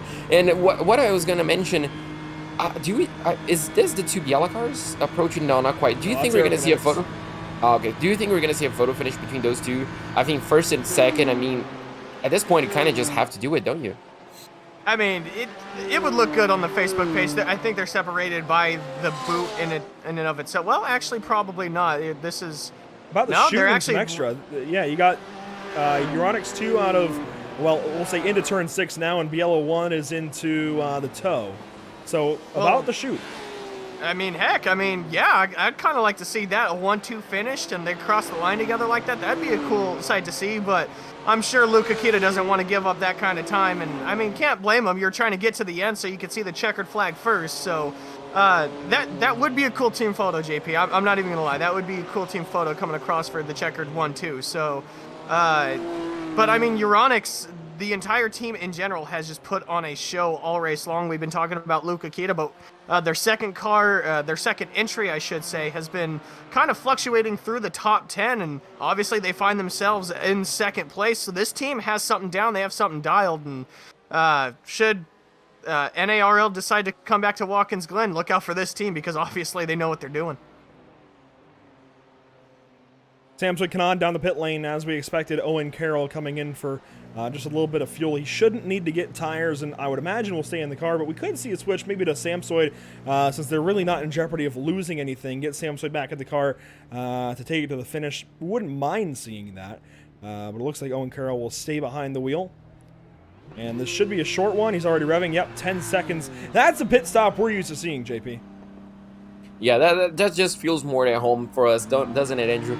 Only 8 minutes to go, a 10-second stop. Did he underfuel? Do you think he's gambling for fuel? Trying to get a position? Good old days, all right, yeah. But, I mean, a good race from them. Solid 9th place. Looks like they're going to finish over there. And, I mean, I should be happy. I think any driver that is actually finishing this race will be happy. And look at this little train right here. Wasn't expecting seeing this with only 7 minutes and 40 to go. So I've just caught on to something. When we saw Longshot Racing Brigade come down the pit lane, that was actually not for service. That was for a penalty. So they've notched themselves a penalty recently. They have a lane time, but no box time. Aero Kinetics, when we saw them on the pit lane recently, same thing there as well. As Kanan goes down to the inside. Well, I say Kanan. Sam Twit Kanan goes down to the inside of Scuderia Chicken House in turn 6, and the 33 backs right up to the 255 here and lets those cars go on by. It's still a 30-second gap between 5-star and Urano. Likely not going to come down to the last 7 minutes here, Zach. And, I mean, especially right here at the last 6 minutes of the race, you're pretty much trying to put a second a lap, second a lap trying to catch them at this point. And I believe the lap times are well over a minute. So it's not virtually impossible, but it's almost said and done at that point. But I mean, like JP said, to finish off at 24, with this kind of grouping where you have a 10,000 I rating compared to a 1,500 I rating all within the same race, a finish here is big for any team. A finish inside the top 10 would be outstanding, and some of these guys have been able to prove why, especially for some of the amateurs. And we saw one of the cars come in. Andrew was alluding to it. I believe that is which one is it, Andrew? Scuderia Chicken House, the lone Lamborghini still in the race. And they are coming in. I think they've gone by their box as well. This could be for a penalty. They were on the verge of off tracks. Yeah, Chow is just taxiing down the pit lane. This is not for service. He is singing us a song, though, with the gears. So we appreciate that. And unfortunately, a drive-through penalty going to bring them out of the battle with Tucumlu, certainly. And they're not going to lose the spot to Parabit, but not what they wanted in the final 5 minutes. Oh, absolutely not. Just adding an extra 20 seconds to your race time, losing 20 seconds gap is definitely not what you want. Luckily for them, it's only, the final 5 minutes. Positions are most likely set and done. And, yeah, just unfortunate to see it happen, isn't it, Zach? Just getting a penalty overall it's annoying, especially when it happens so close to the end of the race. Sometimes some penalties are easier to swallow than others. Maybe if the Scuderia Chicken House maybe knew that, a position isn't going to be had or caught here. Like Andrew said, he was singing us a little bit of a song down pit road through the gears. So maybe as soon as they crossed, they kind of knew that they had to come down. Sometimes, like I said, some penalties are easier to swallow than others. Obviously, a penalty in and of itself is hard to swallow, but when you kind of knew that you're in your own little bubble as far as position-wise goes, you're not going to gain, but you're not really going to lose should nothing happen. You're kind of more accepting of the penalty more than anything, as we're on board with the Urano crew right here. I believe, they're still inside the top 5, 5th position to be exact, as they're about 27 seconds behind the next car. I believe that's for position, Andrew? Yeah, 5-star Motorsport up the road. Well up the road. 30 seconds nearly. And at this point, you can give some time up. You don't have to worry about traffic. And if you're yoke, you're still going to try and put as much time down as you can. But it's just not going to happen. 30 seconds in 4 minutes. That math doesn't quite add up. So we're looking really for crashes. If we see a crash, that changes everything. But right now, there's no battles close enough to really promote anything. Nobody's got a reason to race all that hard. All that aggressively. We could still see something here by the end, but it's looking fantastic for everybody that's in a good position, not so great for those that are not. To recap your class leaders, Luca Kita, of course, leading up in pro for Bielo Racing Team 1 over their teammate car, their team car, their sister car with Connor Karnick behind the wheel. Bielo Racing Team Euronics 2. They'll come across the line here, and they should get the 2 lap to go signal here from our flag stand. It may stretch to 3, but it should be 2 laps. Well, it's going to be close, either 2 or 3, regardless for our race leaders. They're on to lap 8:25 now, so we're looking for 8:27 potentially by the end of this one. Down in Pro-Am, SimCity Racing has been leading for the better part of 24 hours as one car comes down the pit lane. That's GPVA Racing Team. Oh, that is that is a killer pit stop for them. They're going to have to come in and get one more stop for fuel. But back to Pro-Am, SimCity Racing, Uthman Alawi behind the wheel here, JP. They've been fantastic. Absolutely. As you mentioned, dominating, leading the class, I think, for the best part of the 24-hour race. I don't remember if during my time broadcasting, I think they lost the position, shortly to German Sim Racing Red, perhaps, and, well, just quickly took it back. German Sim Racing Red as well has been doing a fantastic job so far. Second place on their class, 10th place overall, a solid race for them. Unfortunately, it did not go their way. I'm pretty sure they wanted to win, but, they have been doing an excellent job. And Zach, down into the amateur race, M1LF, they have been doing so far, again, an excellent race as well.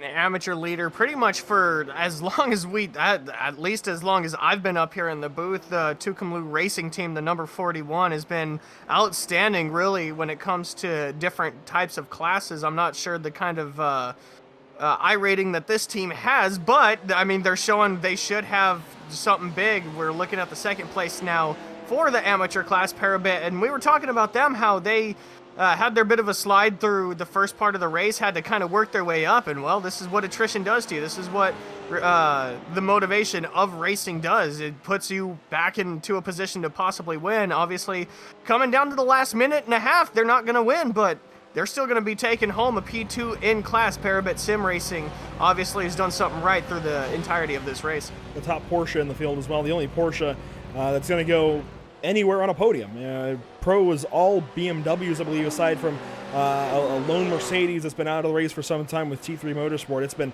very much BMW Cup here at Watkins Glen. I will say, if anything, that's my one redirect, if you will, for future races, just a little more nerf to the BMW to try and spread the car choice out, and I think that really makes these 24-hour races shine when you have differences of cars and how they handle. We see that every Thursday with this series, the differences between Audi, Lamborghini, BMW, Mercedes, Ferrari especially. We haven't even seen any Ferraris, and for a long time, JP, that was the car of choice. Now, we are moments away from getting the white flag presented by... Actually, you know what? Let's check this out first. Where's our starter cam?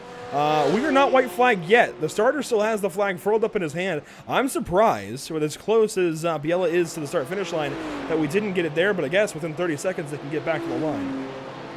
Yeah, it looks like it's just going to be on the line, actually.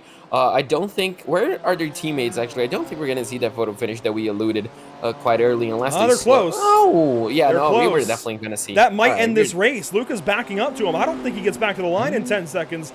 We might be talking about the finish as our leaders go into turn 10, and Luca Kita trying to back up to his teammate and shed a lap from this race through the final corner at Watkins Glen. This will do it.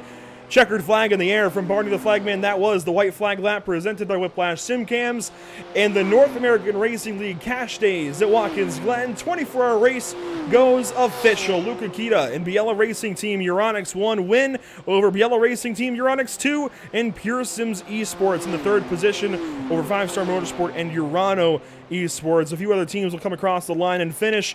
Really, not many have finished, actually. Now we're starting to see some more come across the line. Yeah, absolutely. A fantastic job from all the pro drivers. Obviously, in Pro-Am, we're going to have SimCity Racing actually leading off that class and winning. It looks like they have already crossed the line, Andrew? Yeah, I think they did. Sure. I think they have, yes. So I think all our winners have crossed the line. SimCity Racing onto the backstretch. That may have actually... So I think time expiring gave us the white flag. So we would have thought time expiring, I guess, because of the way these guys backed it up. This is the white flag lap now. To be clear. A lot just happened. This is the white flag lap now. The time expiring would have said that was checkers, but it was a 147 last lap. You're right, JP. They're trying to get this this picture. Yeah, so there we go. Yeah, that makes sense. And yeah, you can see them already celebrating a little bit, Andrew. Technically, Biella Racing 1 already won the race 2 laps ago. It was impossible for them to lose the race, so... Technically, on paper, they already won, but now they're going to do it on me saying it was official was not incorrect. I appreciate that. Thank you for making me feel better about that. But through the final couple of corners now at turn 9, Luca Kita, Connor Karnick will bring us to the start-finish line, and shortly thereafter, we'll see our Pro-Am and Am teams. So here we go. The Yellow Racing team going to stage their photo, JP, through turn 11 now. And they will cross the line side by side here at Watkins Glen. A really top-tier effort. Yeah, absolutely. Just like Ford did a couple of years ago, I should say, a long time ago in their Fords to win in Le Mans. They do it again in Watkins Glen. An excellent job for them. Here comes Owen. Sorry, here comes the 71. Right. Actually, There there was we the go. 40. Here they come. There's the 71. There They you backed go. up on that last lap as well. So our winners City are Racing. official. Yeah, so 3 classes. I mean, what a race we just had, Zach. I mean, a 24-hour event. It's always crazy, but it's special to be covering it as well up here in the commentary booth. You can see a lot of cars celebrating, as they should do, as everybody's. Doesn't matter which position you finished. I'm sure emotions are high once you finish such an endurance race. Absolutely, especially a race like this, like we were kind of talking about, a 10,000 I rating down to a 1,500 I rating. Each of these guys should be excited that they were able to finish this race, and we see a lot of swerving right here at the line. You could see the exhilaration in some of these drivers that they finished. No matter what position they finished in, they were actually able to finish and keep the car in one piece. One coming through the grass here, gonna give our flag man a bit of a show. That was Big Promble there coming towards the line. So a lot of like you said, JP, a lot of emotion had to these guys. Finally able to finish off this 24-hour race, and we got donuts happening. That we do. Biella Racing Team 1. They have not done donuts just yet. I imagine they'll come back around the start-finish and give us some. Charlotte Racing, though, giving us burnouts. They're in turn number 1 despite not winning today, but Sim City Racing going to burn it down, it looks like. And there's some NASCAR guys, that much I know, so they're definitely going to burn things down here at Watkins Glen after notching a successful 24-hour race campaign here with the North American Racing League, taking top honors in Pro-Am competition. Tucson Racing Team are not burning it down just yet, but boy, they've earned it. Absolutely. I mean, they should do it. They should burn it down a little bit. Now is the time for you to abuse those tires, make sure they, I guess, kind of pop in some way or the other. But I mean, I'm sure they're celebrating behind the screens, Andrew. I'm sure they're celebrating in their Discord call, wherever they're talking. They should be pretty happy. We can kind of tell that a Biella team, they're definitely happy, aren't they? Oh, absolutely. I mean, to finish 1-2 like that is a fantastic team effort. But we're looking at the leader coming through the front stretch right now. No celebratory burnout or anything from the Biella Racing Team. Coming down pit road to go straight to victory lane. SimCity Racing, on the other hand, they're down around the far end of the circuit, and Tucumlu still not burning down just yet. Kind of unfortunate. I was seeing burnouts. I'd like to see some burnouts out of these winners, at least a couple of them, but hey, that is what it is. Uthman Alawi doing a fantastic job for SimCity Racing. I think really one of their anchors. I think Chris Beats, another one of their anchors. Jason Allen certainly putting in some good time as well. But I think names that come to mind with this team certainly so far, Uthman Alawi, giving them some time from Geodesic, and of course Chris Beats. Really fantastic effort for them. And when it comes to Tucumlu Racing Team, I think everybody over there, JP, really earned this one.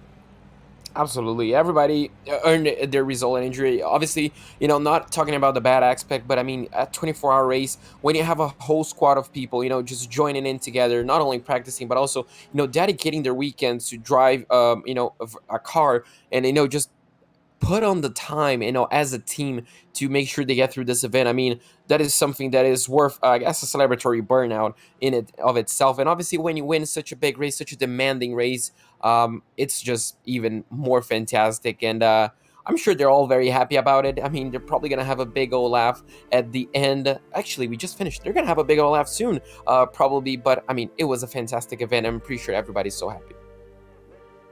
Absolutely. I mean, just to finish a race like that should be ecstatic. And the winners, especially for Tucumlu, for being the highest pretty much amateur every time that we went back to them. They were constantly within the top 20, top 15, and they were showing up some of the Pro-Am guys. So Tucumlu Racing, a huge shout out to them. They put on a hell of a show. Same thing to the 71 crew down there, Uthman and everyone that worked on there. Andrew gave them a big old shout out, and especially the guys over at Biella. I mean, just fantastic racing from every single one of these guys, but just the winners had to come away with the class act of the field, so to say, and they did just that. With 24 hours of racing in the books, let's go ahead and go through our unofficial race results, at least to this point. A win by 2 laps. That's relatively common in endurance racing, but not what I expected today. at all. Luca Kita and Biela Racing Team Euronics 1 putting the rest of the North American Racing League field on notice. This has been fantastic, a fantastic effort out of cars 450 and 451. And then Daniel Ferguson and Pure Sims Esports going third place today. I keep wanting saying tonight, or today even. It feels like really both these days, this whole weekend. Daniel Ferguson and team very fast there with car 116 of Pure Sims Esports. Nico Carnamola drives the 255 there to a fourth place finish for Five Star Motorsport, and after all the troubles overnight, Urano Esports still notches a top 5 with Joop behind the wheel. German Sim Racing.de by ACV, Philip Koenig goes 6th. SimCity Racing, though, notches that win with Utman behind the wheel. Ivo Costa there in 8th. Owen Carroll in 9th. Those are Tempest Sim Sport and Samsung Kanan just ahead of German Sim Racing Red, who puts a second Pro-Am entry in the top 10. 11th place finishing just outside of the top 10. We're going to have the 21 of Michael Thingbohna. The number 21, Andrew, driving the Shallow Racing Machine. The 047, Parkson Chan is going to finish in 12th place ahead of the number 30 of Michael Jenny driving for Lunatic Racing. Love 46 is going to finish in 14th place for the number 46 car. The number 41 of Mark Luke Hay, I think that's how it's pronounced, is going to finish in 15th place driving for M1LF, obviously winning that amateur class. Michael Cow is going to finish in 16th place driving the number 33 of Scuderia Chicken House. The number 45 of Jonas Wide is going to finish in 15th, driving for Peterbit Sim Racing. The number 77 of Jesus Kolaner is going to finish in 18th, driving for GPVA Racing Team. The number 24 of Carlos Paixão Barbosa is going to finish in 19th, driving for Tempest Sim Sport. And the number 43 of Marco Dragoni is going to finish in 20th place for the number 43 machine of Yellow Stripe Motorsports. Continuing on, we got the 44 of Dave Barry. The amateur class going to be finishing 21st. The 51 of Joshua Benjamin. All these guys right here finishing within the 20th to the 30th position. Fabio Zamperlini going to be finishing 23rd in the 32. 54 of David Goff and his team is going to be finishing 24th. The 22 of Daniel Dennison will be finishing 25th for his team. The 27 of Mitchell Johnson will be finishing 26th. All of these guys are pretty much AM drivers at this point. The 47, of Trevor Anderson will be finishing 27th. The 13 of Cody Steeg will be finishing 28th. The 23 of Fabio Federino will be finishing 29th, and the 40 of Fernando Fireball will be finishing 30th, 322 laps down. Finishing 31st, Marcel Mueller in car number 31 rather. Hang on. Results are a little bit off. So one screen I'm showing Empire Racing in 31st. I wonder if there was a penalty or something that's not been reflected. Let's go off of the results graphic because it looks like it saved some of these lap deltas and the previous my scoring monitor is not. So I'm gonna go off of the results here. Marcel Mueller in car 31. That's I gotta find him now. Shala Racing in the 31st spot. Then Will Coffey for Team Empire in 32nd. Dion Fiallo for Moradnes goes 33rd. Jonathan Sinton and let's see, that's Quality Control with their, I believe that was the Mercedes entry in 34th spot. Jimmy Antunes helps cars 6 in our knowledge competition go 35th, and Dustin Glenn with Triple Peaks Endurance in 36th. Stephen Ash and Venable Sim Racing in 37th. Oliver Walker and Alpha Esports, it looks like 38th. Jan Turnjak and Alpha Tech Racing, I think it's number 1 or number 2, regardless. Car 113 goes 39th, and Richard Watkins there in 40th. And then you can see the rest of the field here. They didn't quite save all the lap down numbers because we did leave the session mid-race to refresh the computer because, I'll tell you what, 24 hours of the computer, it puts a load on things. But you can kind of see where these teams all finish, all the way down through Valkyrie Competition at the bottom. Even T3 Motorsport there in 45th. Matt Wagner and PMF Motorsports in 44th. Of course, Nicholas Michel and Moradnes Green in 43rd. Ulas there with RAG Esports in the 42nd spot. And Silva Guilford there going, looks like 41st with car 29. And Radix Racing, one of the top Pro-Am teams early on in this race. 24 hours of racing complete at Watkins Glen. Let's go ahead and get ready then for some post-race interviews. It's been a fantastic, and I really do mean fantastic day of racing, and so glad that we had this team to do it along with us. First up, JP, we're actually going to hand things over to you and Biella Racing's Luca Kita to go ahead and talk to us at the back end of this one. A fantastic showing out of them, definitely flexing some muscle. Absolutely, they did. And Luca, I mean, a 24-hour race won by over 2 laps, or just about 2 laps, in your teammates coming in second. It was a pretty much a dream result for you guys, wasn't it? Yeah, it was. I don't know. It was a little bit unexpected, I think, but we are really surprised what our pace were, and that the race even over the night was so good. It's just incredible for us. I mean, our endurance success is not the best at the moment, but I think that's in good confidence now for other races. Absolutely, and I asked a few other team members, I mean, how much practice have you guys put onto this race before it actually started? And, how many months in advance were you guys planning and preparing the setup and strategies and all that sort of stuff? I mean, we knew a long time ago about this race, but we prepared for the Porsche at the first because without BOP it was definitely faster. But when we saw the BOP, and the only reason was to drive the BMW, and we saw it in the standings, like the most of the field are BMWs. So we have 1 week of practice, a little bit over 1 week, but intense week of practice every day. In the evening we drove. The practice was good, but we don't know the car so well, so it was unexpected, but we are really, really happy. And I mean, talking about, obviously, we can put a lot of practice into, but obviously when the race starts, it's a whole nother animal. I mean, how much adapting did you guys have to do mid-race to, on the strategy, maybe on the car itself, on the driving styles? How much was actually changed on the spot? It was quite... every hour was different, I think. I mean, especially the temperatures were hard to advance. Because in the dark with low temps the car was really, really gripful. I mean, at the moment I thought I will drive an LMP2 because it was intense what the car could give. But at the start and yet now at the end, it was really hard to get the tires on temperature or the tire wear. So I mean, it was a lot of managing the tires, but I think all the time the pace was really, really good. Absolutely, your pace was excellent throughout the race. And I mean, if you had to choose another racetrack to do a 24-hour race that it doesn't involve, let's say, Nürburgring and Le Mans, which racetrack would you choose?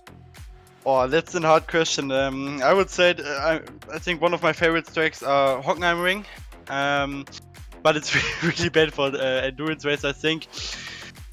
Maybe Bathurst. I mean, there's a 12 hours Bathurst, but 12 hours Bathurst is really, really... I mean, it was today, so I think for endurance race, it's one of the best tracks. Absolutely. I mean, I would 100% take a 24-hour race around Bathurst. That would certainly be something special, but... well, that being said, Luca, I'm going to let you enjoy your time with your teammates. It was a well-deserved 1-2 victory for the Biella Racing Squad. And with that being said, hopefully we can see more of you guys in the future. And, best of luck. Yep, thank you. Thanks for the broadcast. Absolutely. And Andrew, that was Luca Kita, the driver, pole position driver, the fastest driver we had in qualifying, one of the leaders, I guess, in pace that we have throughout the race. And an excellent race for them as a whole team. Before we go any further, I just looked over to Twitch, and David Sampson, wow, thank you. Just rated us with a party of 187. And that means a lot to us to come in and cover these leagues, because we don't know what kind of viewership we're going to get each day, but to suddenly go over there and see 93 of you guys still sticking around for the back end of this broadcast, that means a ton. So seriously, thank you so much, Sam Soyd. Hopefully you're still out there watching the back end of the coverage. And great race to Sam Soyd, by the way. They stuck in through the end and got a top 10. Back to broadcast mode for a second. Let's get back into it. Finishing second, Lucas, I'm going to go with Yestat, hopefully for pronunciation there on the last name. Lucas, you were in car 451, right? Want to get that correct? Yeah, that's correct. Now, you guys had a great race, but it seemed like you were always in the shadow of your team. What happened there, though, at the beginning? You guys kind of got behind the mark and had to always play catch-up through the first half of the race. What happened there towards the start? Yeah, it definitely wasn't an easy start to our race. We got a quite good qualifying with P7, and I got a good and clean start.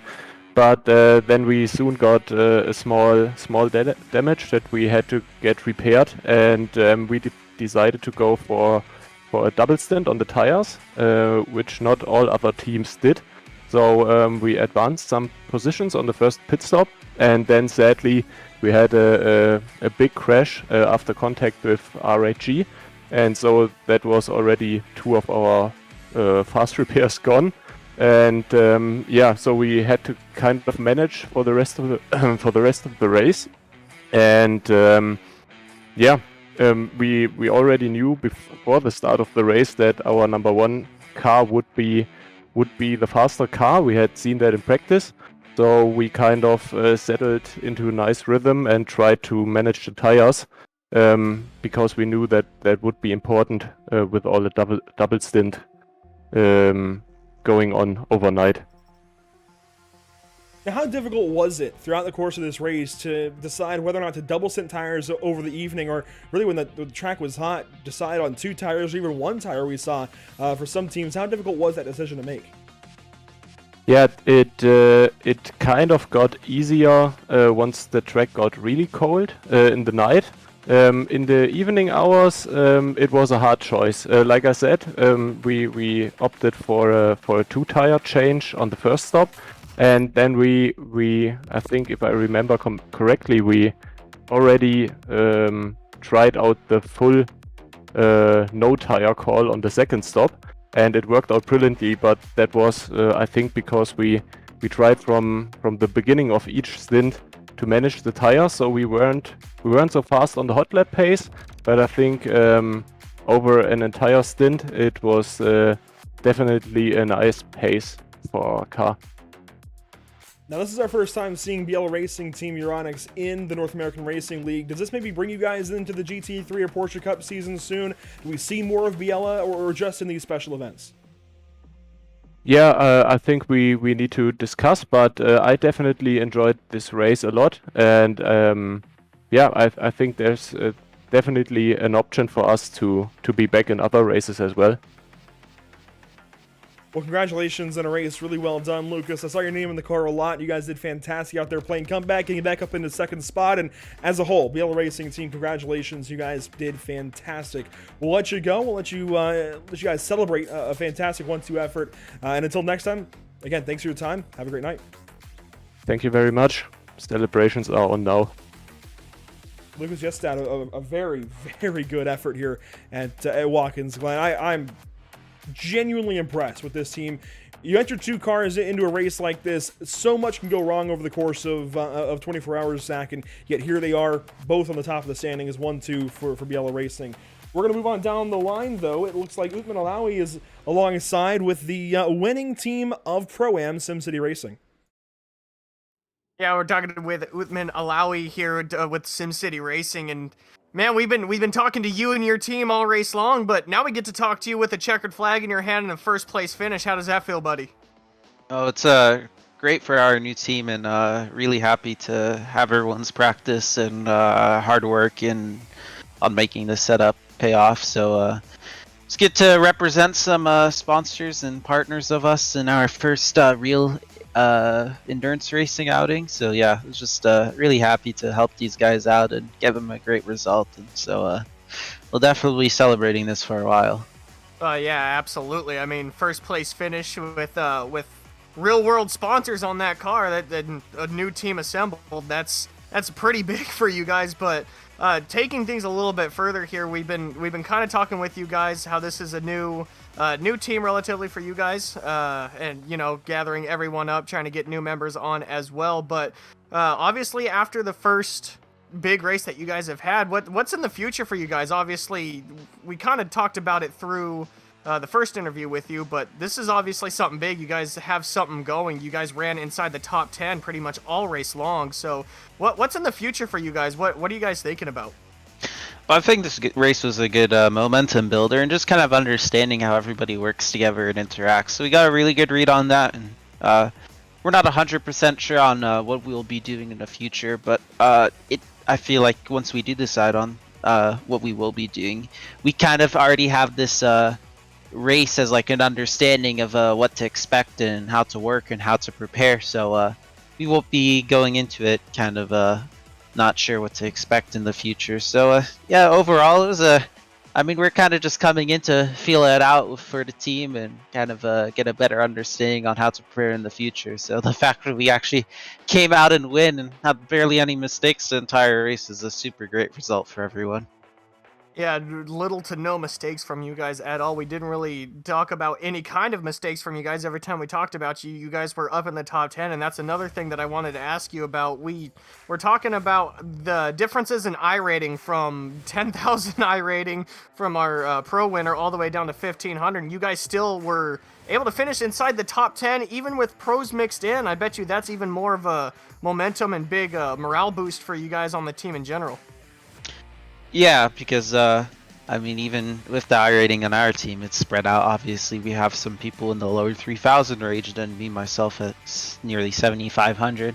It kind of shows that even if the guys with lower I rating, if they just put in effort in practice, they can be competing right with the top guys. And I feel like that's what we saw. A lot of people didn't expect some of our drivers to be as fast as they were, and so be keeping up with the pro guys with as little as experience as we have was really nice to see. And so I think it was it's also a good thing with these privately run league races. You don't have the concern about I rating that kind of hangs over everyone, so you can kind of just relax a bit more, have some fun, and I feel like the less amount of stress that people had because of that really helped in not overthinking and kind of strategizing ourselves into a box we didn't want to end up in.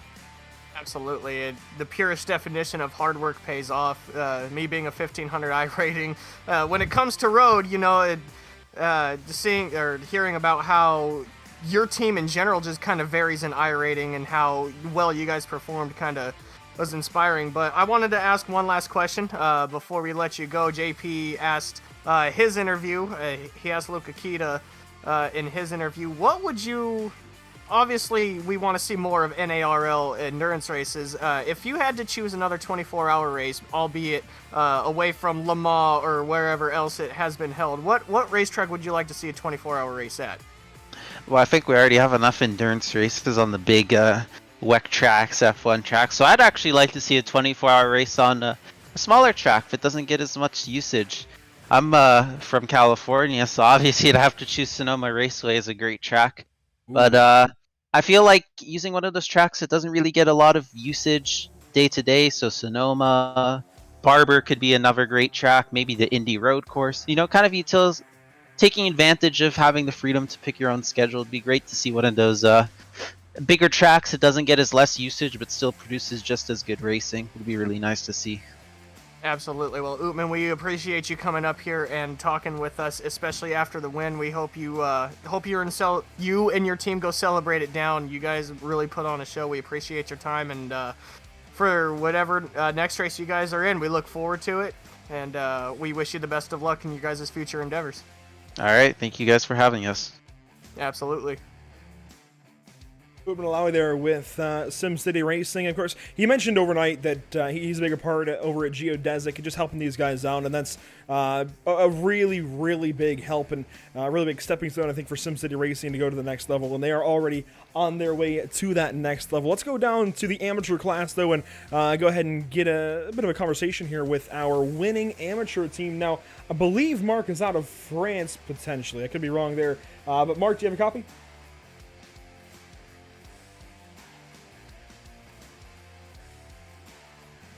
Mark, have you got us? Yep. Okay, so it's a different driver that I thought was out of France. But Mark, Tucson Racing, you guys were fantastic. I don't think you lost the amateur lead for more than a pit stop cycle the entire race. How did you position yourselves from the get-go to hang on to this top spot? To be honest, it was a combination of different things. Basically, we had to modify the strategy a couple of times during the entire race because we were not even sure if we were gonna be able to make it as we want to do it.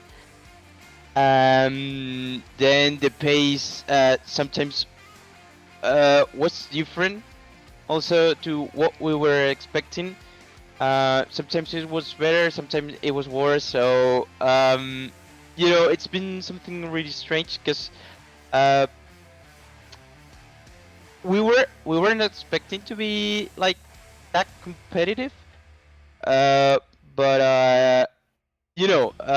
for some reason it ended up like everything just ended up being like perfectly, more or less. We had a couple of issues and problems, but it was perfect.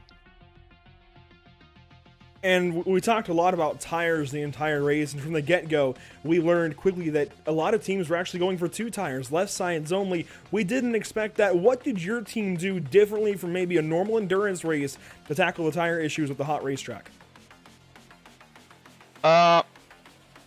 What we did different is basically we were changing tires every single stop. Like the only time where we were not changing all the tires, we were at the final part of the race, in which we needed time to save, and we couldn't make enough gap, so we had to do it by other way. In this case, it was through the pit stops. So we decided to try some aggressive strategy by not changing all the tires, or not even changing a single one, which was risky, but it ended up working well.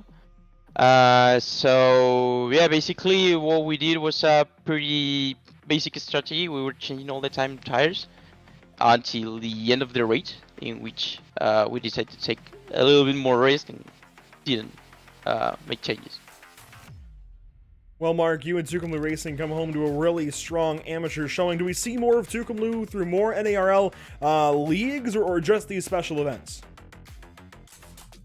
I don't know, because the idea was, to with my teammate, it was something like having fun, like we saw this opportunity to have fun and try something different, and it's also a way to to build up confidence between each other, because we were racing only me and my teammate, so it was something like a good opportunity to build up confidence between each other and do something like special.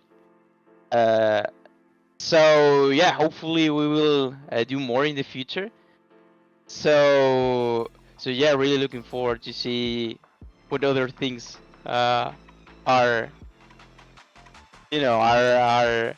plan to try new things. Well, Mark, congratulations big time on being a big part of this race-winning effort. Tucumlu Racing, a fantastic race here at Watkins Glen. Congratulations once again, and hopefully we see you in more of these NARL special events, if not these NARL leagues that are coming up the rest of 2022 and beyond. Mark, congratulations, and we'll talk to you later. Thank you. Mark Luke there with Luke Bouquet, I'm not totally sure, but Mark there with Tucumlu Racing, a really, really strong effort. It looks like that's going to do it as far as interviews here, guys. Now we just got to talk about final thoughts, really. We've talked a lot about the tracks we'd like to see next up, and I'd love, especially now with a larger Twitch audience, I would love to know what the viewers would like to see next. Now, I can't guarantee the Scott Reister does that, but I would love to know what the viewers would like to see next as far as the next racetrack for a North American Racing League endurance race, be it 12 hours, 24 hours, what have you.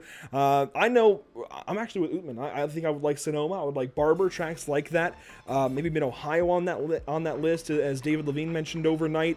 I think, of course, VIR, Charlotte would be fantastic. Road Atlanta would be a good one, although they do have Petit Le Mans. So, as far as an unconventional track, I would love to see Barber, Sonoma, something like that.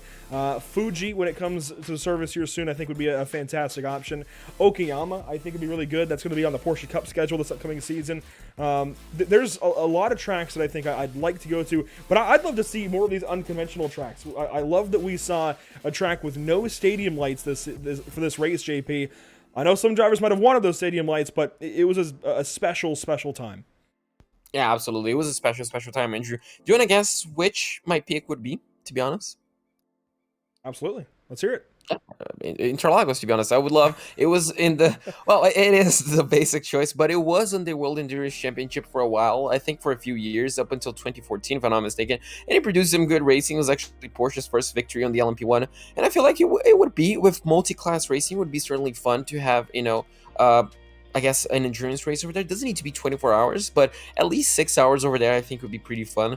Other than that, I mean, I share your thoughts. Having some of those unconventional, some of those underused racetracks that we have on iRacing schedule would certainly be nice to have those track back. But obviously, I would certainly welcome some of the traditional ones, 24-hour Nordschleife, Spa as well, maybe even Silverstone, we could get something happen, and obviously Le Mans. It's the classic. I mean, everyone loves Le Mans. I think even Zach would agree on that one. It would be certainly special, but it was a fantastic race. I absolutely loved every single minute that I was here commentating on it, and I hope we can get more of this stuff in the future. Absolutely. I mean, some of the tracks that were mentioned, I heard Bathurst is one of them. That's one of my personal favorites when it comes to road courses. I love Bathurst. I know they have the 12-hour there, but I think it would be interesting to see how much attrition would had to be gone through for 24 hours to add an extra 12 onto that. But no, Andrew, I'm kind of with you. I kind of like the idea of a Sonoma kind of 24-hour. We hardly ever get Sonoma. I only ever see Sonoma on a NASCAR schedule. After that, Sonoma kind of goes quiet for the rest of the year. So a Sonoma 24 or Sonoma endurance race in general would be cool. I kind of like the idea of Indianapolis road course. VIR would be really cool. I think they're trying to get the races back there IRL, and we've done a few. We've done a few in real life over there as well in Lucky Dog and Champ Car. In Champ Car, excuse me. So I think having actual sports cars at VIR would be a really, really cool experience. So my vote would probably be leaning towards either Sonoma or VAR, but I feel like Sonoma would probably be a great racetrack to have an endurance race at. What about Montreal? Canadian the chat goes silence. Fun. No, not Canadian Tire. Montreal, as in Circuit Gilles Villeneuve. See that one kind of slipped my mind as well. That could be something. I would like to see Montreal actually be considered. I think Circuit of the Americas is a great option. I know that was mentioned at one point last night. I think I'd like to see somewhere that has lights around the paddock. I think Circuit of the Americas does. Lights around the paddock, but then maybe a dark racetrack. I always like that vibe, but Road Atlanta does it really well. We saw that with BSR earlier this week, JP and I. That kind of vibe, I think, fits the endurance racing, exactly what you need from an endurance race venue. I think that's perfect. So if we could get more lights in specific corners, VIR has them, for example, through Roller Coaster and Hogpen. Lights in certain places like Road Atlanta has, that's the perfect vibe. But honestly, for that reason, I would love to see Road Atlanta considered, just because they've got the lighting there perfect. We saw it earlier this week. There's broadcasts you can go back and watch here on the channel for a perfect example. But really, any track with just a little bit of lighting so it's not completely dark, I think it'd be perfect for that. But regardless, 24 hours of racing in, and by the end we did just barely get to 114 degrees. Not quite back up to that 114 we saw at the green flag, but very, very close. And the total lead changes by the end of the race, nearly double the amount of hours that we raced. 46 lead changes over the course of 24 hours between Biella Racing Team Euronics 1, Biella Racing Team Euronics 2. I think even R8G got a few laps led, and of course I'd imagine Pure Sims got one or two, and of course Urano Esports leading plenty of laps throughout the course of the day.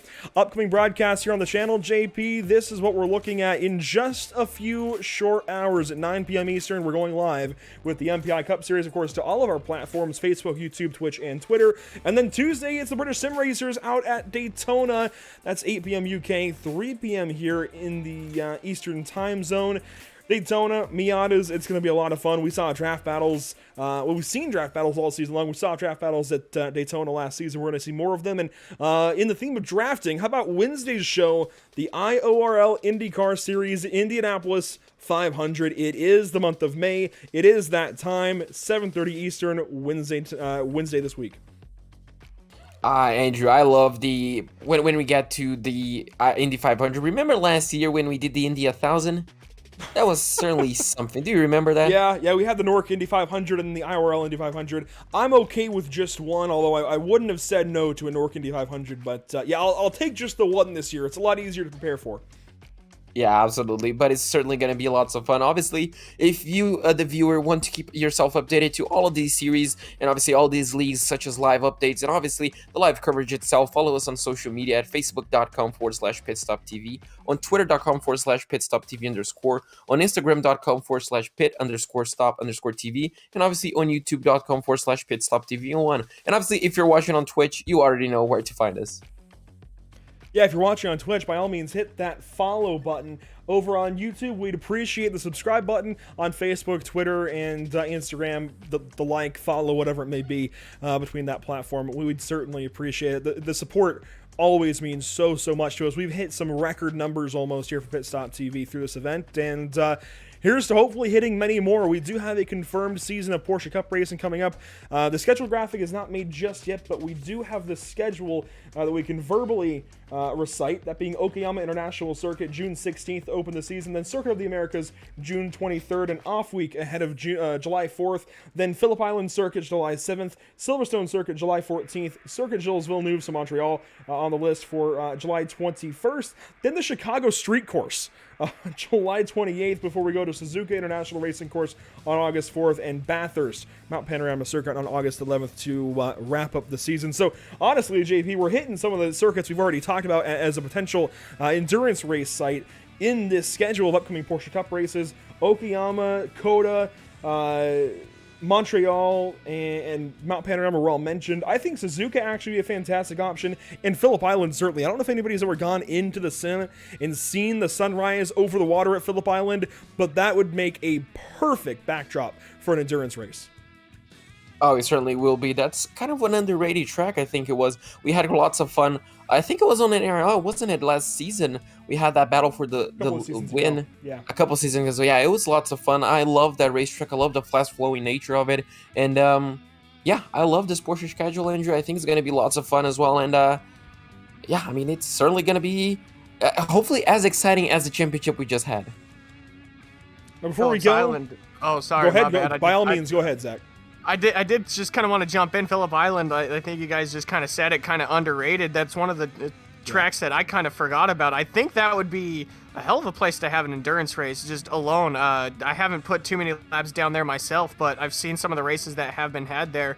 Got me thinking about some other tracks. Long Beach, we remember doing it back, I believe it was last year, Andrew. We were on the call for this NARL for there at Long Beach. I feel like another endurance race there would be really fun. But Phillips Island, that one would be a cool destination.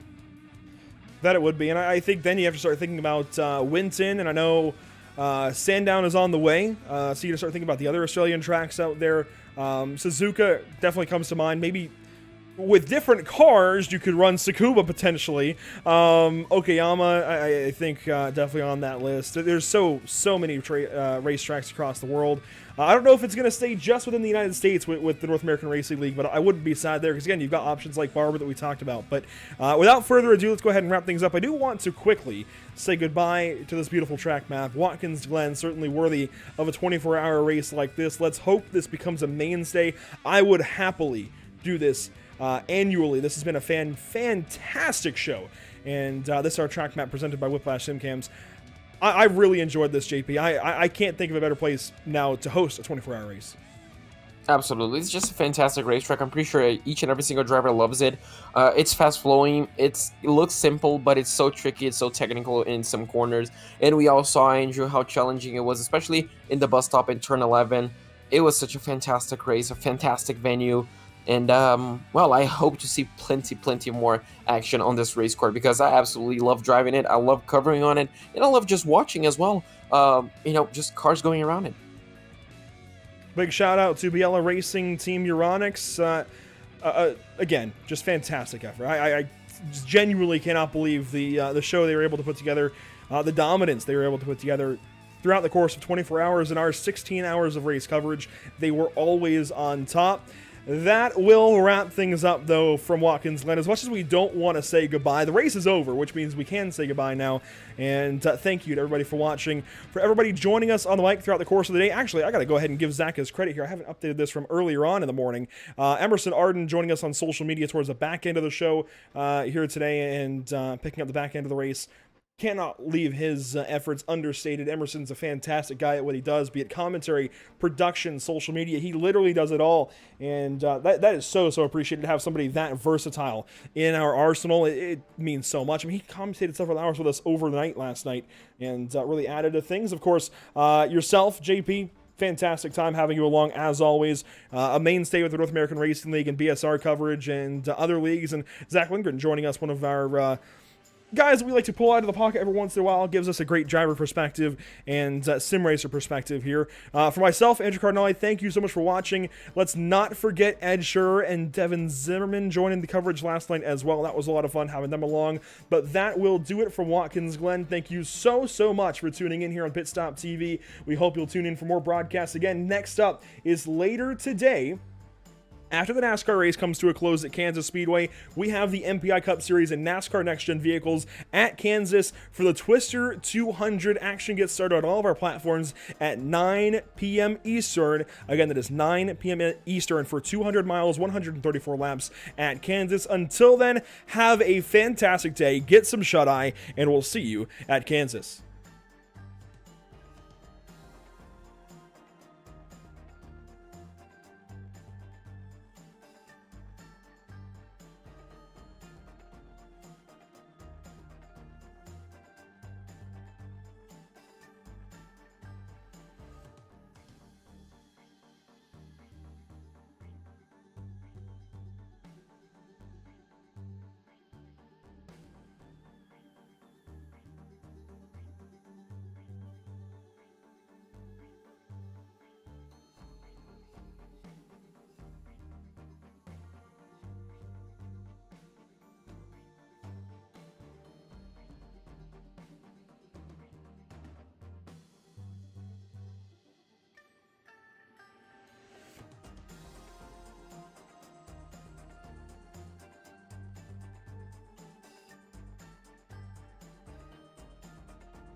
Yeah, but not to the extent of what we just had.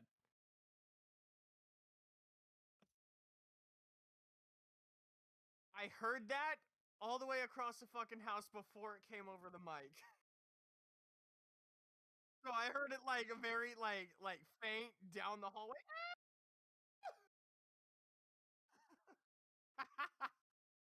But I needed a big switch. I need to get up and get dressed so I can go take care of Shucker's dog for the last station.